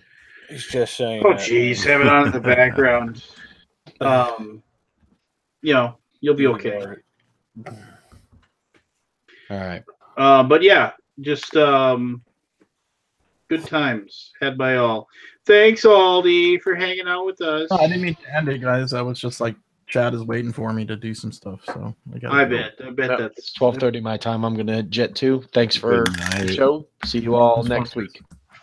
Take it easy. Next week. Next week it is. All right, let's wait for these a-holes to get out of here. Then we can talk crap about them or something. You ain't right.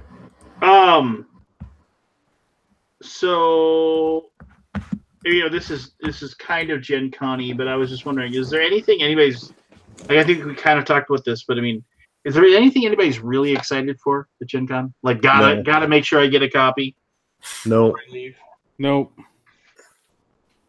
I keep waiting for something to pop up, and I'd be like, "Oh, I need that." You never know. They do surprise shit out there, right? Maybe the Portal detective game, but I don't know anything about it. So I'm like, I've come to hate games. I don't want any games anymore. Don't you need an app for that one, Lance? I thought you were anti-app. I don't know. Is it an app game? I had a couple people like. No, it's not an app game. I had a couple people bragging to me about or yakking at me about how great they are or whatever. It uses the internet, though. It uses the intranet? Yes. What if you don't have access to the internet? Then you can't play it? And you have to find information another way. Encyclopedia game. Yeah. My parents still have a set of encyclopedias. I like every once in a while. I remember as a kid, I used to take those and I used to read them. Like I think it's something to look up and I'd read about it. Like I would get excited about it. And then I like taking them down every once in a while now because they were my older brother's set of encyclopedias that he got for Christmas one year. And they're I think They're from like 1972 or 1973, so it's fun to read them and like the outdated information that's on there. You know? My sister has our set. Yeah. But people used to go door to door and sell those. My aunt, I remember going to her house and pointing out to everyone that her set of encyclopedias did not have 50 states in it. Oh, really? Before the 50s? Like it was made in like 1941 or 42. Yeah. She got this set of encyclopedias. So yes, we were a couple states short. It happens.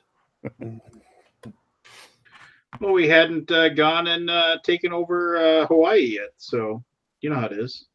Was it Alaska or Hawaii? Which one was the last? Hawaii's the last one. Alaska's 49. Yeah, do it. Go and read about how we took that. That's kind of depressing. Yeah, a little. Yeah, a little bit. Yeah. That's like another one of those like dark chapters of our society. Well, we didn't exactly just pleasantly take over the Dakotas either. Well, any state for that matter. No, there's not a lot of not to get overly political, but that's one of those things I love when people say like try to argue with you about.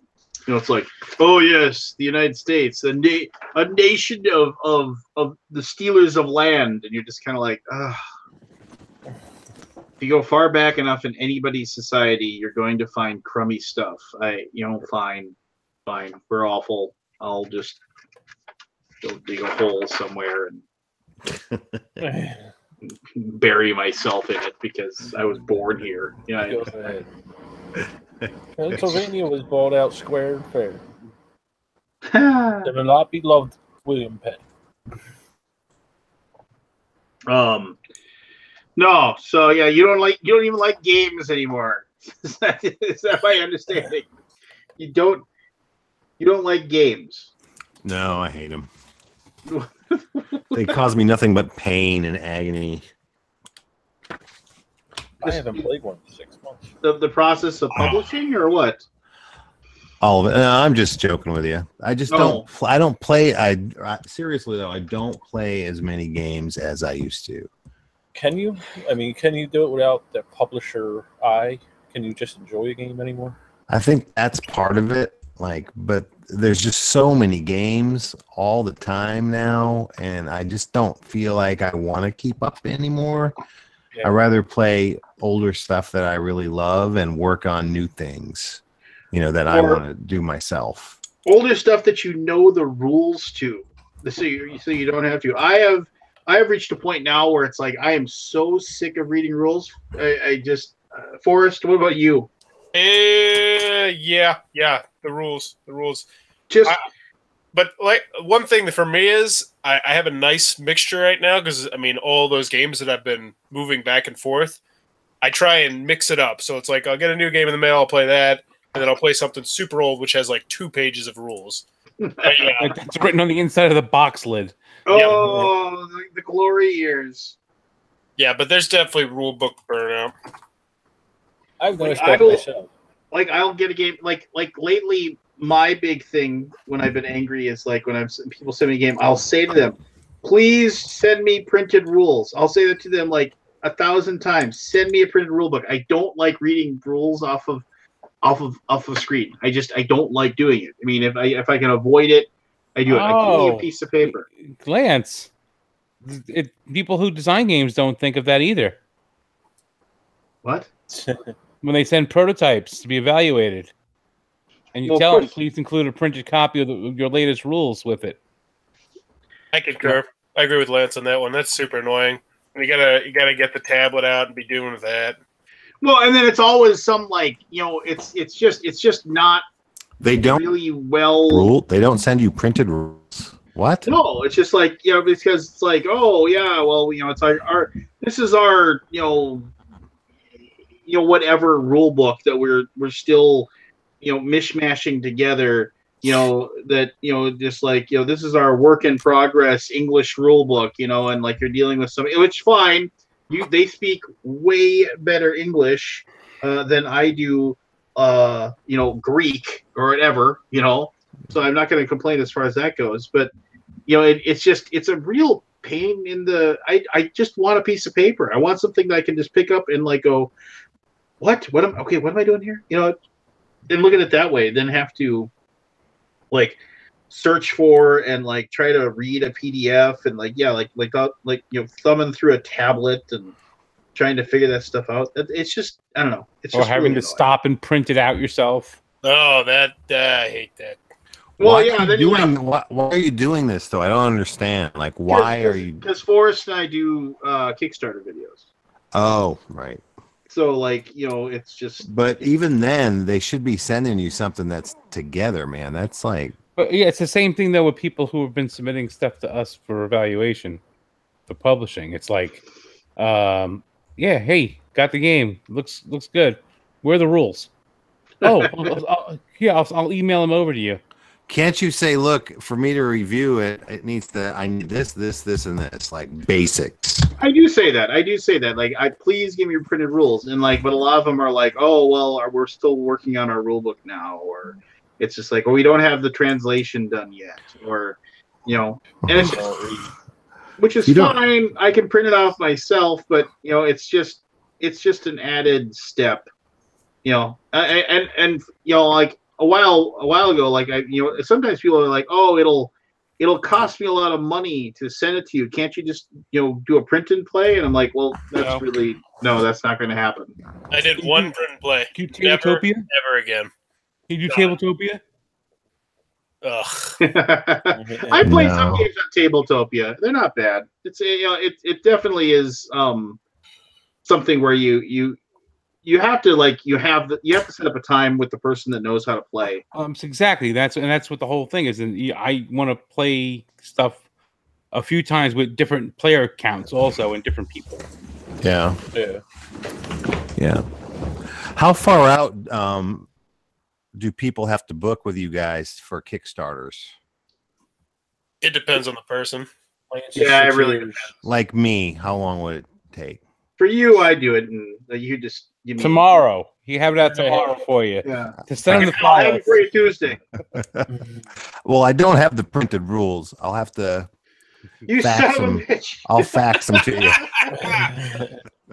Damn you, Burke! I'll send a facsimile your way, and this should wet your whistle just fine. I'm working on a big game now that I'm not going to sell to a publisher. I've already committed, and I'm spending a shitload of money on it, and it's going to be the one that really goes big for me, or I'm quitting Kickstarter altogether. Well, as long as you're not putting all your eggs in one basket, I think. It's time to just, like I said, I hate games, so it's either going to happen or I'm done. So better have miniatures and Cthulhu. Here's the going to have miniatures. Here's the thing that's funny about that. What you saying that, Robert, is the other day I'm on Facebook, right, on the Kickstarter advice page, and the post starts like this: I haven't begun designing my game yet, but I want to get it on Kickstarter next year. And I sat there and went, Wait. You didn't even start designing a game, but you're automatically thinking you're throwing it on Kickstarter next year. And I'm like, why? That's all you have to do. That's all you have to do. Didn't you know that? You just put it on Kickstarter. Anymore, yeah. Don't even have to play test it on Kickstarter yet. Oh, God. Don't even get me started on that. I got a picture and an idea. But I just sat there and just went, oh my God, this is what is wrong with Kickstarter.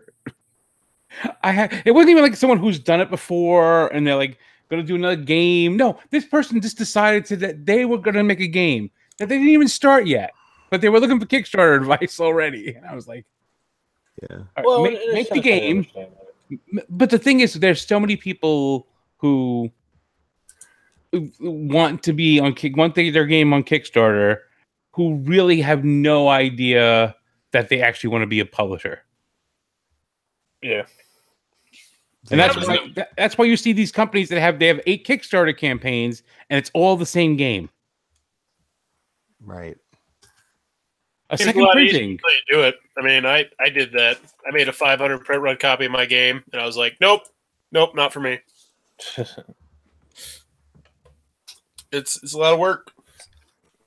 But it's being like we're doing. We opened the publishing company. I am not designing. I'm not publishing any of my own games.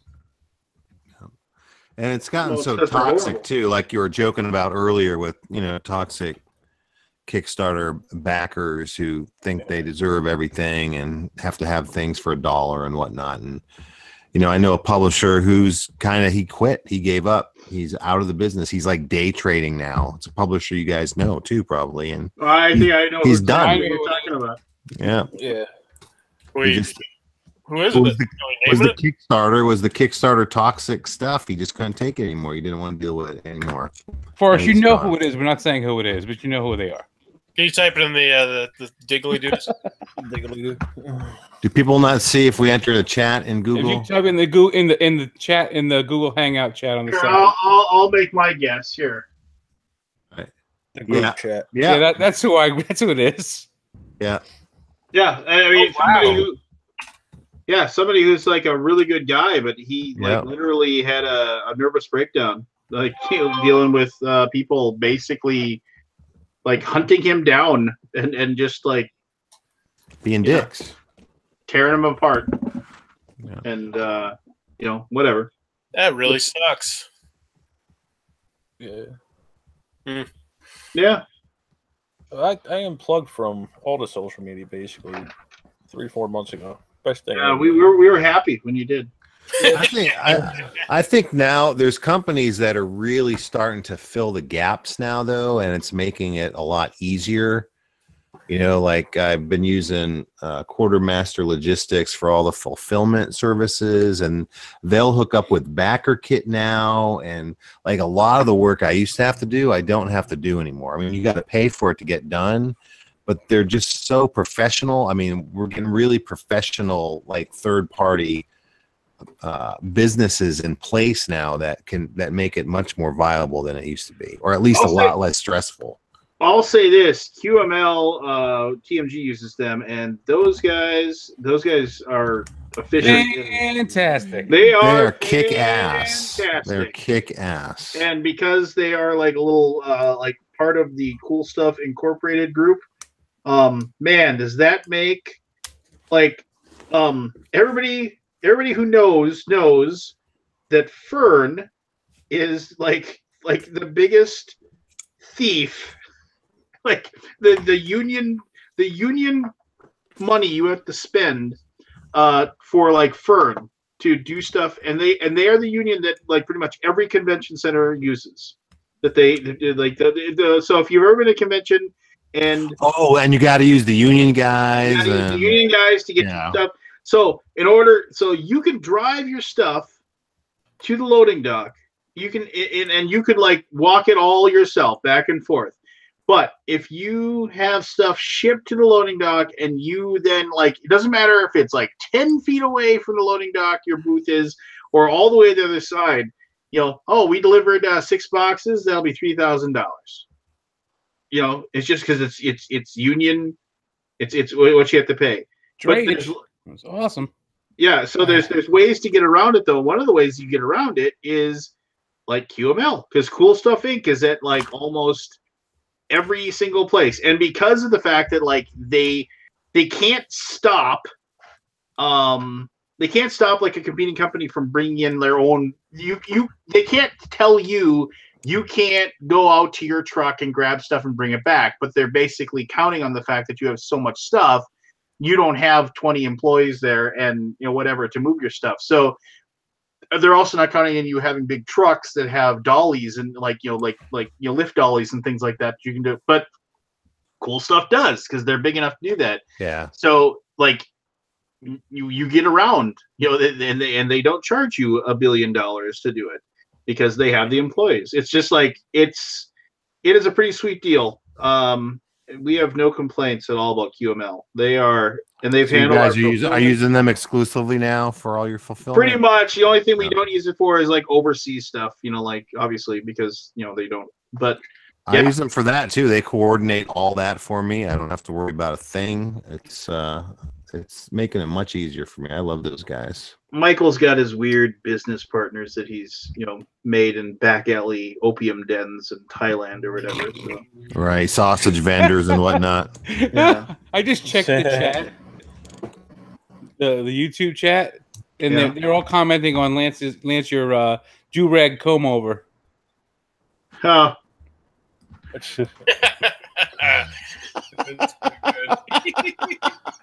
That is kind of funny. How did that? Is that static electricity? You did that? Style, man. It's the style. I don't even know what you're talking about. You pulled your hair from the back is caught underneath your headphones, and it's over the top of your head, so it looks like a comb over.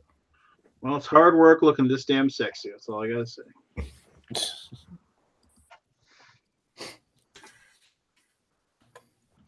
Are you happy? Oh, I just didn't notice. I didn't even notice it until I saw it in the chat. I'm like, what are they talking about? And then I saw your head, and I'm like, oh, okay. I don't know how you do it, Lance. My hair is as long as it's ever been, and I just want to do it to put a man bun in for a week to piss off Jen, and then I'm cutting it. But it drives me nuts. Oh, it's just don't do a man bun, man. Don't do it. I do just for a week to piss Jen off. Then I'm done. My son puts a man bun in every once in a while. I think it's awesome. He's very proud of it, and he should be. He gets called we'll go. I'll take I'll go to lunch. I work at home, so it's like, grab the kids, let's go grab lunch, whatever, and then we'll head somewhere, and we'll go to the local pancake restaurant or something if I got extra time, and they're like, oh, are you out here having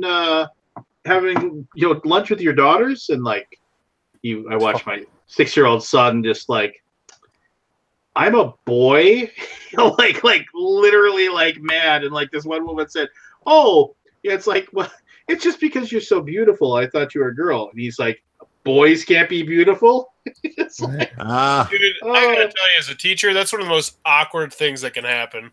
I've had that happen 4 or 5 times in my career working with kids, and that's just the worst. Getting the gender wrong. Yeah. It's I'm a boy. Or when it's worse, it's even worse when it's a girl. That's worse. I don't mind so much when it's a boy. It's kind of funny, but when it's a girl, it's oh, sorry about that. I get it wrong at board game conventions all the time. It happens all the time. So how was Dice Tower Con, buddy? It was awesome. It was incredible. It's a really excellent convention, and it felt more open this time. They had some really big spaces.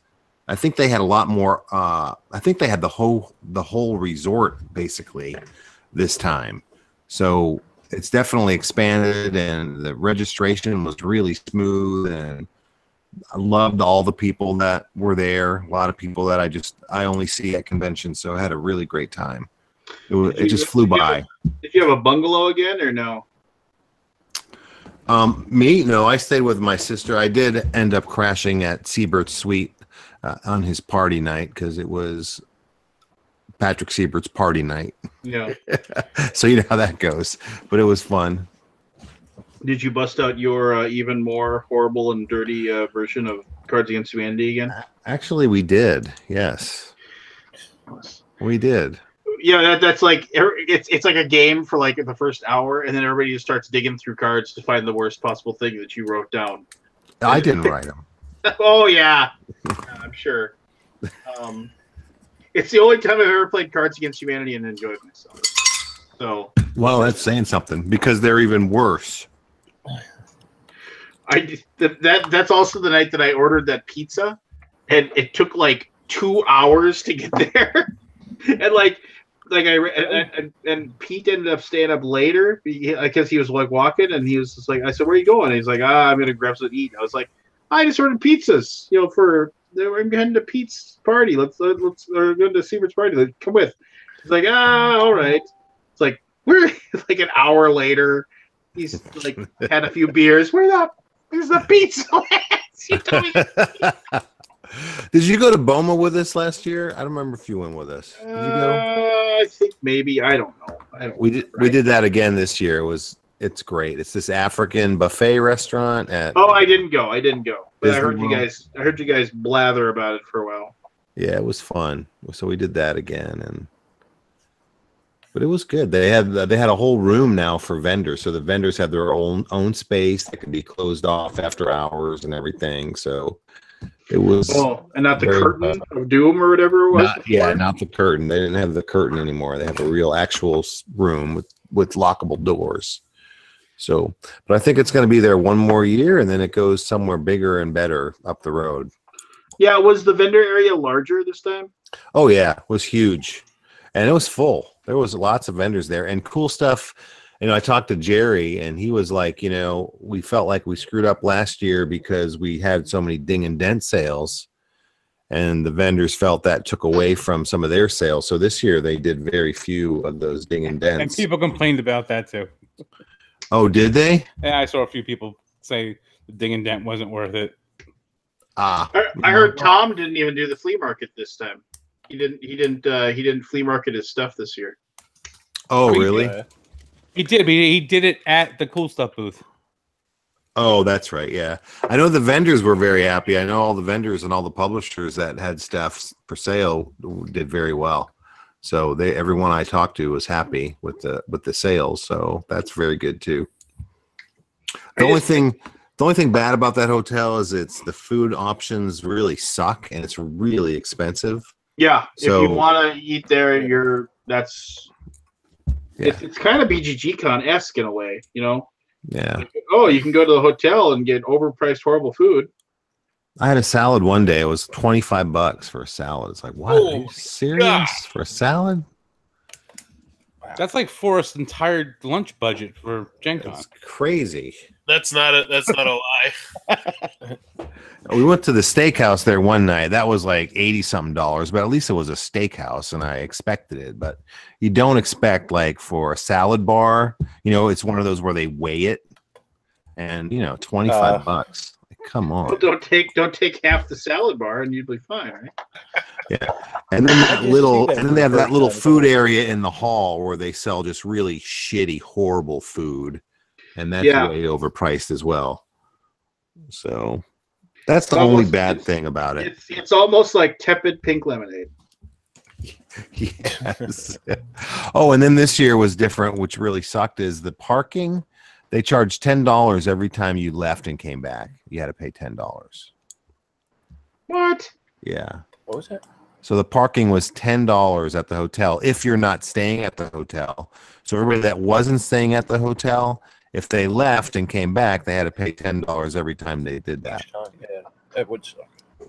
Well, so that created this underground economy of people selling their extra room keys and stuff so people could come and go that weren't staying there.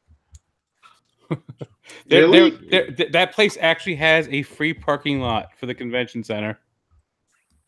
Where? It's on the side where the convention center is. The thing is, everyone comes into the hotel, so you pay the hotel parking, and then you walk into the thing to the convention center. But the other side of the convention center, there's a whole area that's free parking for the convention center only. Oh, well, that was hidden. You come through a different road or something to get to that? Yeah, I don't know exactly. They were talking about that too. Someone says they had found it and they started trying to pass the information around, and then someone's like, I walked through that lot like 6 times going back to my bungalow, and there were like 4 cars in it. I couldn't understand why it was so empty. Wow, that's weird. I need to make sure I understand that for next year. Yeah, so next year. It only gets you. It's some entrance to the convention center that's not the hotel entrance. That's all I know about it. Right. If you go on the Facebook group, there's someone took an aerial picture and showed where it is on the map. And it was really cold too, really cold. And they warned everybody that it was going to be kept cold and to wear a sweater and stuff. But man, when they said it was going to be cold, they meant it. It was really cold. Like what was cold? Like what was the temperature in the building? Yeah, I don't know. It was freezing my balls off cold. I don't know what the actual temperature was, but I was cold. So it was cold then? It was like a meat locker.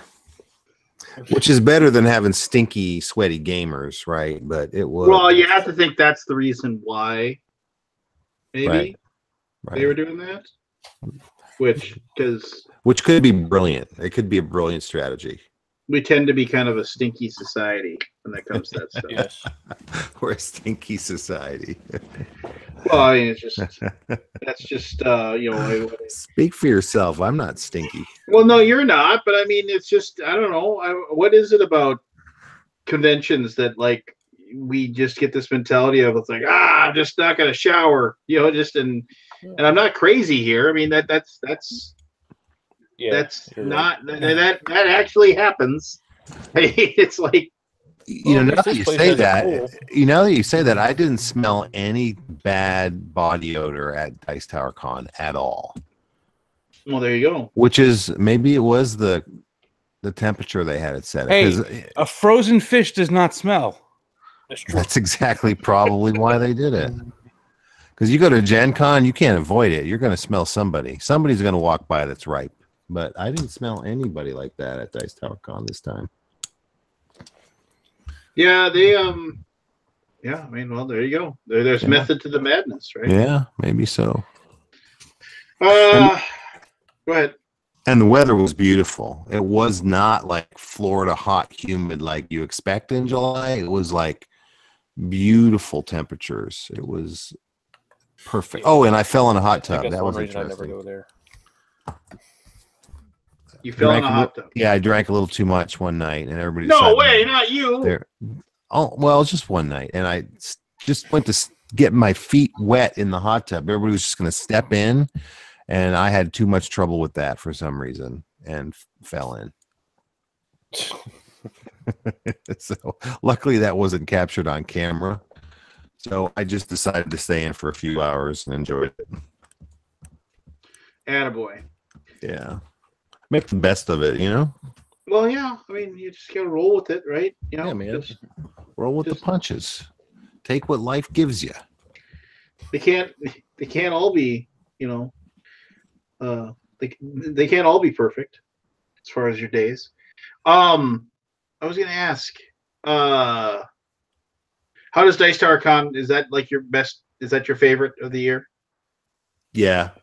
It is my favorite. It's the only one I've been to every one of them since the very first year. So there's not many of us.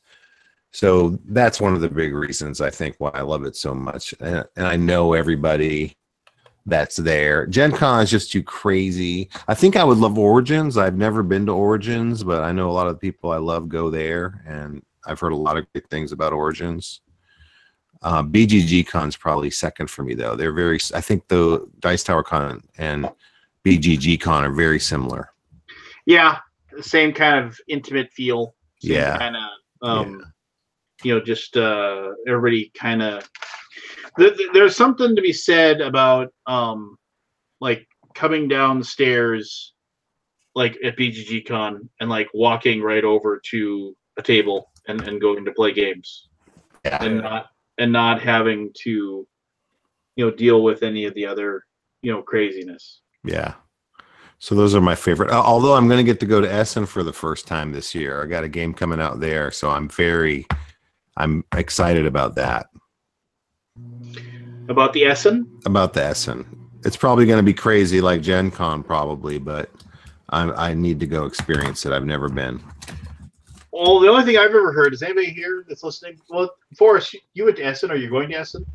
No. That's no. A couple of years from now, I imagine I'm going to go back, but I could if I ran my Kickstarter differently. It was a lot of stress how I ran it last year, so I dialed it back. But yeah, I will in the future again. I really like Essen. You're big. What I've heard there is like it's like the crowds move even slower. Is that accurate? Yes, but I would say the aisles are much wider, and so it's a little bit. It's definitely a different beast. It's more of a tiered system. Like you start off in the big rooms, which are like the big companies. Then you go as you go further back, you get to the smaller companies, and so there's less people back there on the first day, but on the last day, it's more crowded. I like how they do it a lot better, but yeah, it's still just that people are slow as hell. So if you weren't going there for business, like a publisher or whatever, would you go there still just to chill and play games? Or well, it's a different beast because I mean you've probably heard it before, but literally they shut it down. At I think it's 6 o'clock. It's like get the hell out of here. So it's not a good place to play games. I don't think I saw many, unless you're demoing. No, there's like no place to play games. It's very different. Yeah, I heard that. But the majority of their demos are full games. Yes, and people run to play those. Like I heard that before. People like literally they're running not to buy stuff, just to sit down and play the games first. Oh, cool! That's cool. Just racing ahead to get ahead of everything. And then, yeah, I mean, I don't know. One day I'll get there. Why don't you go this year, man? We could hang out together. We could eat some sausages at a German. Oh God, the sausages brat house. Only if the corrupt sausage merchant is there to give them to us. I won't be there. Yeah. No, it's the whole thing is that falls around right around my anniversary to my wife. So it's something where we'd have to go as a trip. And bring her over there. Bring her over there. You could give her. Yeah, but there's too. no way on earth, as I've said to many people, no way on earth that I could go and do it and be like, oh, so honey, I know we're here for like a little honeymoon thing or whatever, but we're going to a little board game thing. We're gonna spend 3 days at the board game convention, but then after that, you get 6 hours at the airport.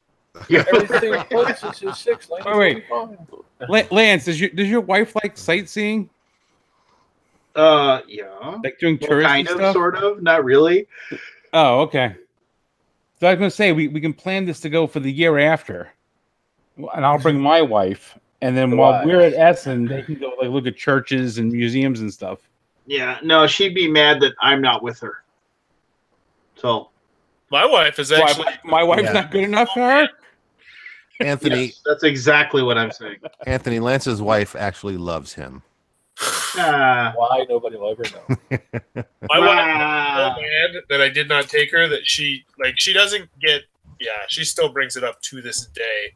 But she said the next time I go, she would actually be willing to be like my camera person, and as long as we get like 4 or 5 days in Europe after that. So pretty stoked about that. And my son, my 5-year-old wants to go so bad that he's like, I'll learn German, Dad. And I was like, okay. So he's excited to go to high school now just so he can learn German and come with me. And I'm like, cool. Who's going to pay for your trip, though, first? But then here's the thing. This year, what I normally do is I do the big promo packs where it's like 100 of them, and I charge $35, and that right there's $3,000, and then the sponsorship levels and everything like that. It normally adds to 5 or 6. So what I'll do in the future is just do another Gen Con / Essen Bonanza Kickstarter. But this year I just wanted to dial it back. I think I only had like 4 pledge levels because just shipping 100 things and putting all the promo packs together. And some companies are like, oh, we can't get it till you this date. And then I'm like, well, we got to wait just for this one card. It was a lot, but it's. Hey, did that guy ever respond to you and tell you why he didn't like you? Which one? Well, the one that said, did not. There's numerous. Did not respond to that post. I was like, I totally just went in there and I was like, hey, what's the problem with me? Nope, nobody responded. Crickets. So that shows it's like the people they don't want to ever get called out, right? It's just like, oh, I'd rather just send out a vague I have a problem with you and then never say anything about it ever again.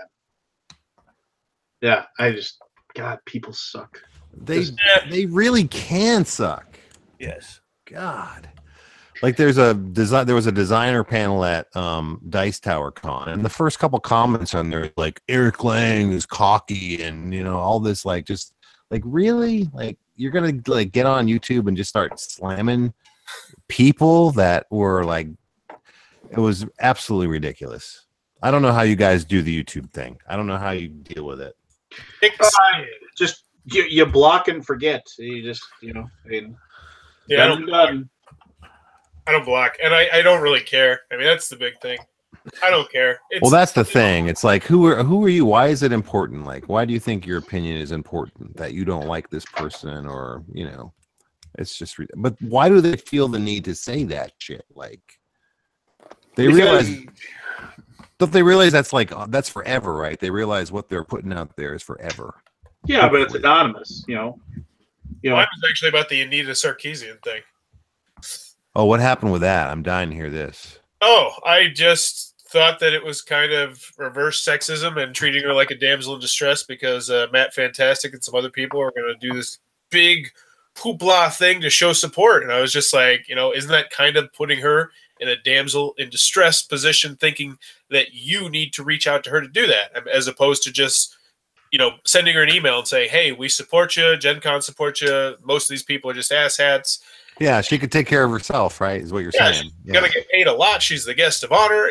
She deals with this on a daily basis. And then these people treat me like I was a far-right Trump supporter. And I'm just like, really? I'm a Bernie bro. I'm leftist as hell. I just disagree with you. And people just went ape shit over that. But it got to the point where I was actually questioning whether or not my viewpoint was valid because I was in such an echo chamber. And luckily a couple people reached out to me privately and were just like, hey, I agree. And they pretty much just attacked the living hell out of you, despite the fact that my viewpoint was not that far off from theirs. That's what I hate more than anything is you get people that just there's so much hate that they'll make it personal. Like they'll take a view that something you might disagree with and they'll extrapolate it out to paint you in a corner, and all of a sudden you're not people with each other anymore. And that really pisses me off. Like there's people I can disagree with on things and we're the best friends in the world. Like the best friends. Like Robert and like me and Anthony. Yeah, I even put him in one of my games. I got blocked. Robert called me Chairman Mao one night. That was about the best. Oh, he was going off on the workers and the workers and the workers. Workers control the means of production. Yes. Hey, what's your opinion on universal base income there, Robert? Oh, we talked about this last time I was on. It was hilarious. I think it's cute.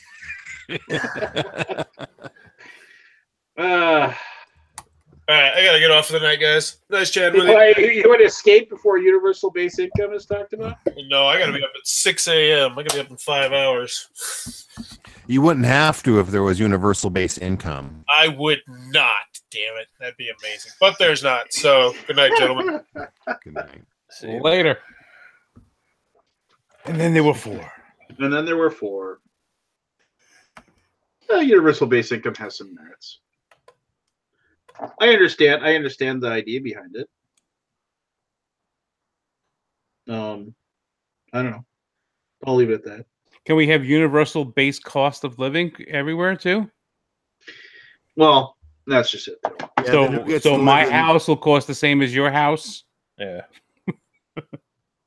It'll be the same size house. Well, that guy released that video, and I have seen that video pop up in my social media feed. I'm gonna guess 24 times now. What video? What is it? It's some weird third-party candidate guy trying to talk about, and he's very eloquent, and he's just basically talking about why universal base income is something that's going to happen in the United States, and this is why. And he tries to talk about how it will, it would save a lot of things. And the one thing about it is that it's very vague. And so and definitely there's lots of research that's been done into it. And I'm sure there's, ways that people can make it viable. But it's I don't know. It's just most people that I know that are all gung ho for it are the people that, in my mind, a lot of them are I don't want to work.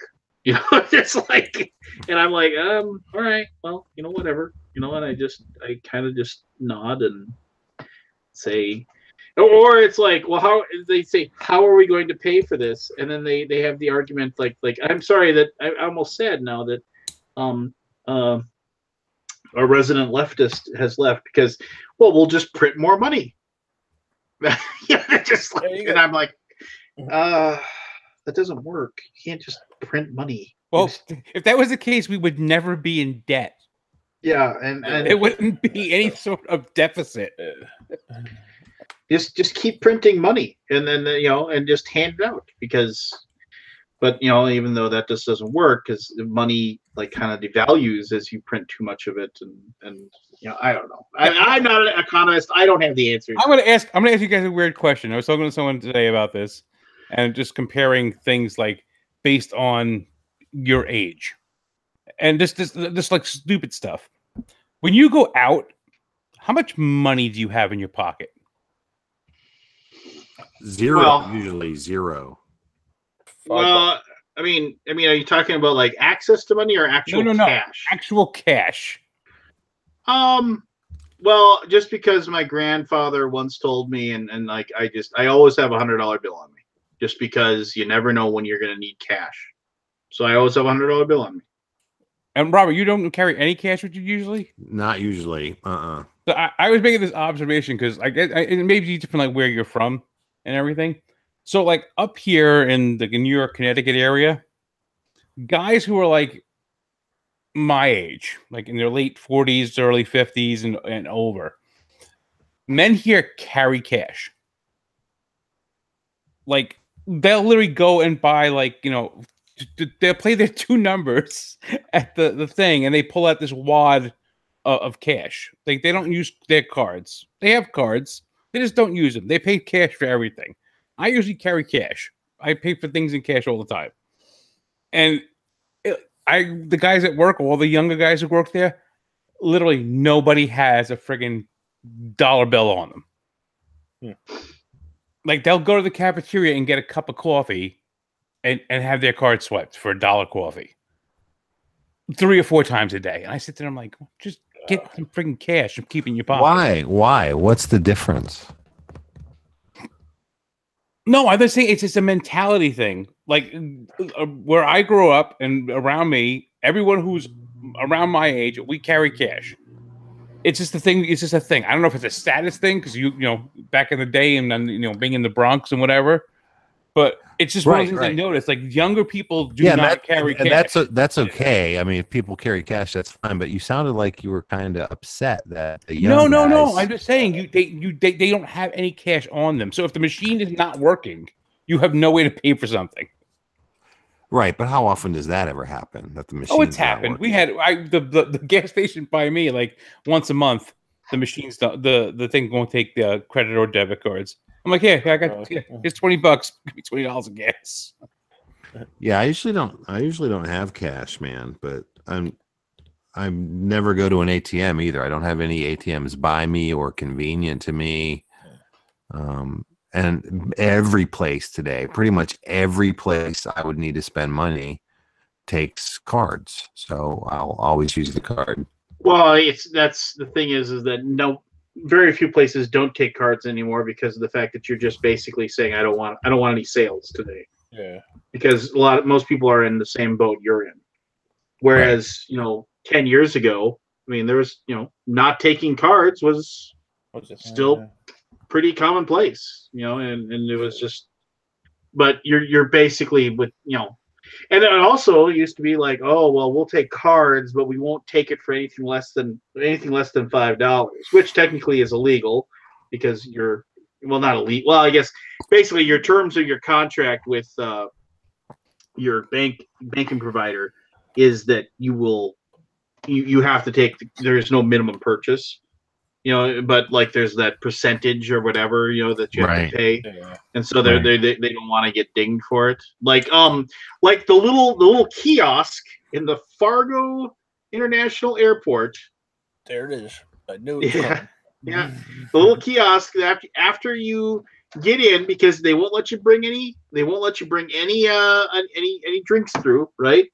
And so the little kiosk that's in there where you can buy like a bottle of water, or you can buy like a little sandwich or something. It's like minimum of like $5, or you can't run your card. And I've just like, you can't do that. And they're like, oh no, they told us it was fine. And I was just like, I'm not going to argue with you, but anyway. But yeah, so there's that. I used to carry cash. I don't. It depends on where I'm going. I always take cash to a restaurant or something because I don't like paying the tip with the card. I always pay a tip in cash. Yeah, so do I. But yeah, usually it's no more than like $25 that I carry on me. Yeah, I usually have like another like 20 or 30 bucks on me, like other than that $100 bill, which I like. He's like, don't have it. Don't. My grandfather always said, and don't let people see it. Like, fold it up and put it somewhere in your wallet so you don't even know it's there. So you don't see it and like, oh, I'm gonna buy something because I got $100. He's like, and like he's just. And I said, why do you do that? He's like, because you will at some point in your life. He said, you will be somewhere where you've got to have you're gonna need that $100. And it's you're gonna need it for like whether it's you need a ride, you need to, pay for a car repair, you need like just something. He's like cocaine, hookers. No, this was like 1988 or so. I mean, I guess is when he told me this. And my grandfather handed me $100 bill. He said, "Put it." In, he took it out of his wallet. And he said, "Put it in yours." Wow! Said, don't spend it on anything. Yeah, and I was like, "Yeah, my grandpa, he's a cool guy." But yeah, I was just like, it's like one of my favorite stories with my grandpa.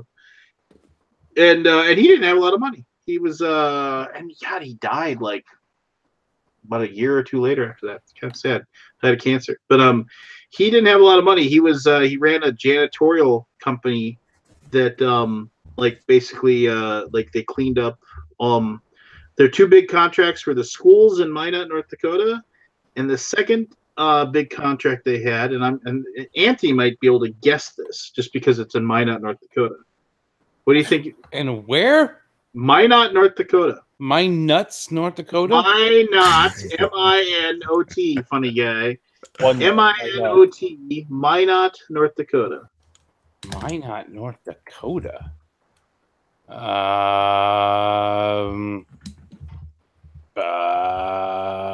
What does North Dakota have? A lot of Norwegians. No. Technically, like one of the trivia questions about North Dakota is that if somehow it became a country, it would be like the 5th largest nuclear power in the world because like most of the nuclear silos are in North Dakota, and so up there is the Minot Air Force Base where all the B-1 bombers are and stuff like that. Where like back in the Cold War, that's where they used to fly out of, and they keep them in the air above Canada when tensions were high. And but yeah, he would his people they were the janitorial service for the missile silos. Very cool. That is cool. Yeah. I was watching some special about some guy who bought a couple of them and turned them into housing. Yeah, isn't that cool? Yeah. I saw one of those where it's just like, the guy like, I mean, living underground. Yeah, you're living in the ground basically, but it sounds like it'd be kind of cool. And when the zombies come, you'd be pretty safe, right? If I could do that. The winter fucks with my head with the darkness. Living on the ground like that, I don't know. Oh, what this guy did because of that was he got cameras all over the property, and the cameras actually face the direction of what wall they're on the inside, and he's got LED high definition TVs mounted in window frames. So you look at the TV that's on the wall that looks like a window, and if you were on the ground level of the actual property, if it was there, that's exactly what you would see. Huh. Okay. It was quite interesting. And then another guy had gotten one and did this whole thing with mirrors to actually reflect sunlight down to the thing. It was kind of really weird. I seen something like that. They were growing plants and shit in New York City, actually. They were like, I think they said a mile on the ground or something like that. Yeah. But it didn't give off heat. It just gave off light. Yep. And it was just so you would have actual natural light, sunlight down there. So your mind wouldn't be all screwed up. But. And they rescued all those kids out of that cave. Oh, did they? They did. Yeah. Good for them. Which, of course, I just whatever like stuff like that, and I realize I'm not trying to be insensitive, but how the F did you get in there anyway? It's just like it's one of those things where it's like, yeah, I understand, but I mean, it just seems like from the direction they had to go, they had to like climb through little tiny caverns and passageways. It just didn't seem like a really smart decision by them. I understand they probably, and they had been there before, and you know what, and it's just, but it's one of those things too where it's like the guy died, trying to help them get them out because they wanted to go wandering around in a cave, which nobody forced him. He went there and did it, but it's like I don't know. I would be if I was that guy's family, I would be a little annoyed by the decision. So the interesting part of the entire story I found fascinating was that the parents of these boys, all of the parents stayed at the site until all 12 boys were out. So the first 4 kids that were brought out and brought to their hospital, their parents did not go to the hospital. That is interesting. Because they made this agreement because they didn't know which kids were going to come out. They didn't say, "Oh, we're going to get out. We're going to get out this one and this one today, or whatever." They just said we're going to, try to get 4 kids, bring 4 of them out. So nobody knew which kid was coming out, and they didn't even tell which kid came out when they did. Like one of the women was saying that she heard her son's name, and in her head she was like, "Okay, he's out," but she promised to stay, so she stayed. And after they brought out the last kids, was it yesterday or today, whatever it was, then they all went to the hospital. What would that do to the kid, though? I mean, the kid's sitting in the hospital and their parents isn't there. Well, they can't see them anyway because they're all quarantined. Oh, okay. Right now, but at least, to go to the hospital, to the waiting room at the hospital to talk to the doctors, they all the parents stayed at the site until the last kid was brought out today. Oh, that's cool. Yeah, it's cool. I mean, I don't know. I'm pretty claustrophobic, so I mean, I saw like the video of how tiny some of the tunnels were, and I was just like, ugh, that just sounds gruesome and horrible. Yeah, especially they were down there 9 days before anybody got to them with blankets and food and shit. Well, that's just it. It's like, you got to think that they were going crazy. Just like, so, is somebody going to find us? I don't know, but kudos. It's like this is a while ago, and you have to Google it up. But I mean, there was a young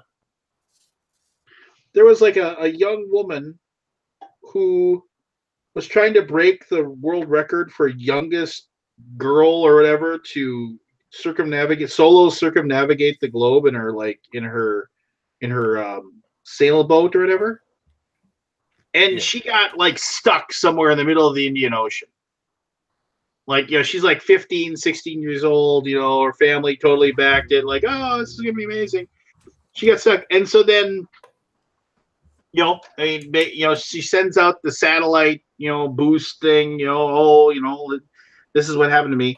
And it's just like, oh, so then, these countries just spent all this money and go out into the middle of the Indian Ocean and track her down and bring her to safety. And it's kind of like, well, that wasn't free, It's just like it wasn't like, I don't know. I was like, who's paying for that? Is she getting a bill? I doubt she's going to be able to pay the bill, for whatever, the hundreds of thousands of dollars it probably took to mobilize a ship to go out there in the middle of nowhere and find her and get her back. I just, but she was going to be famous. Her family was going to, this was their thing, But and admittedly, she didn't go out there with the intent of failing, obviously. But I don't know. That stuff just drives me crazy. It's like, and I realize it's humanitarian, and we need to do those things because it's the right thing to do. And they bought their tickets. I say, Let them crash. What was that from again? Airplane. Yeah. They bought their tickets. They knew what they were getting into. I say, let them crash. You're reminding me of History of the World. Senators, do we take our money and invest it in services that will alleviate the struggle and the pain of those less fortunate than us? Or do we line our own pockets once again? Senators, what say you? Screw them.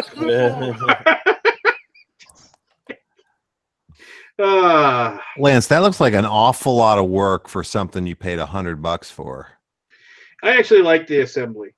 You know, I was having a moment where I was getting really annoyed because it was like these two tiny little pieces that you have to fiddle with, and those are the ones where I eventually I usually end up dropping a piece and I can't get it together.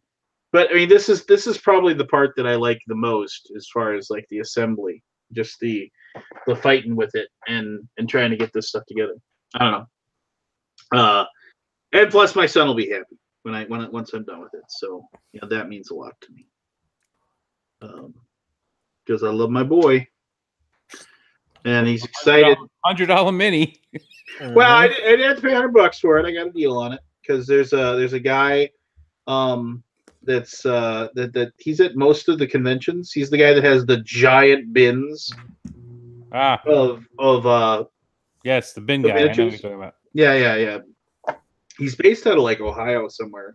It's something like bits and something dockside. Yeah, it's like something bits and barrels or something like that. And like so he just sells all the stuff and like he has lots of out of print models and things like that.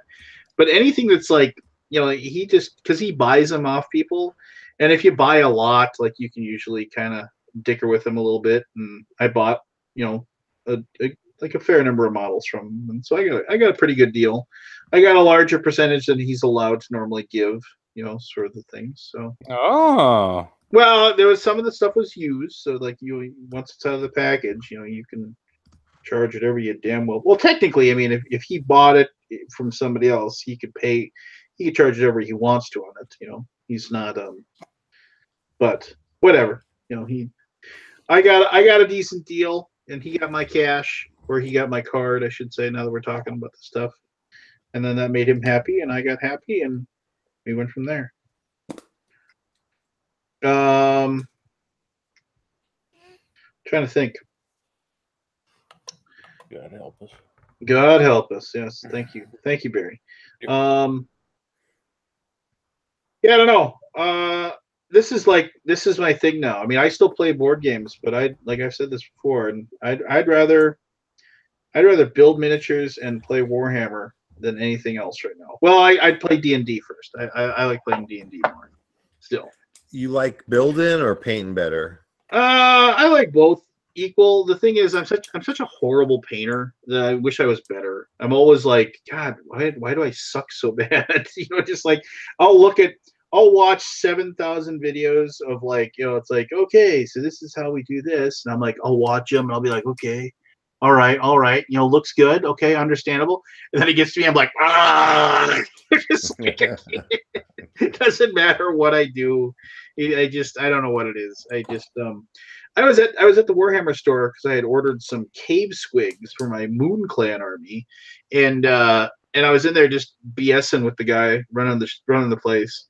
And this guy came in and like he went in there and it was weird. He came in and he bought like official Citadel Game Workshop like tweezers, because like a lot of these things, they're tough to, you need like, if you don't have little fingers like my kids have, like you need to be able to pick them up and get them together and whatever. But anyway, so he came in and he paid like $8 for a pair of tweezers, which I thought was hilarious.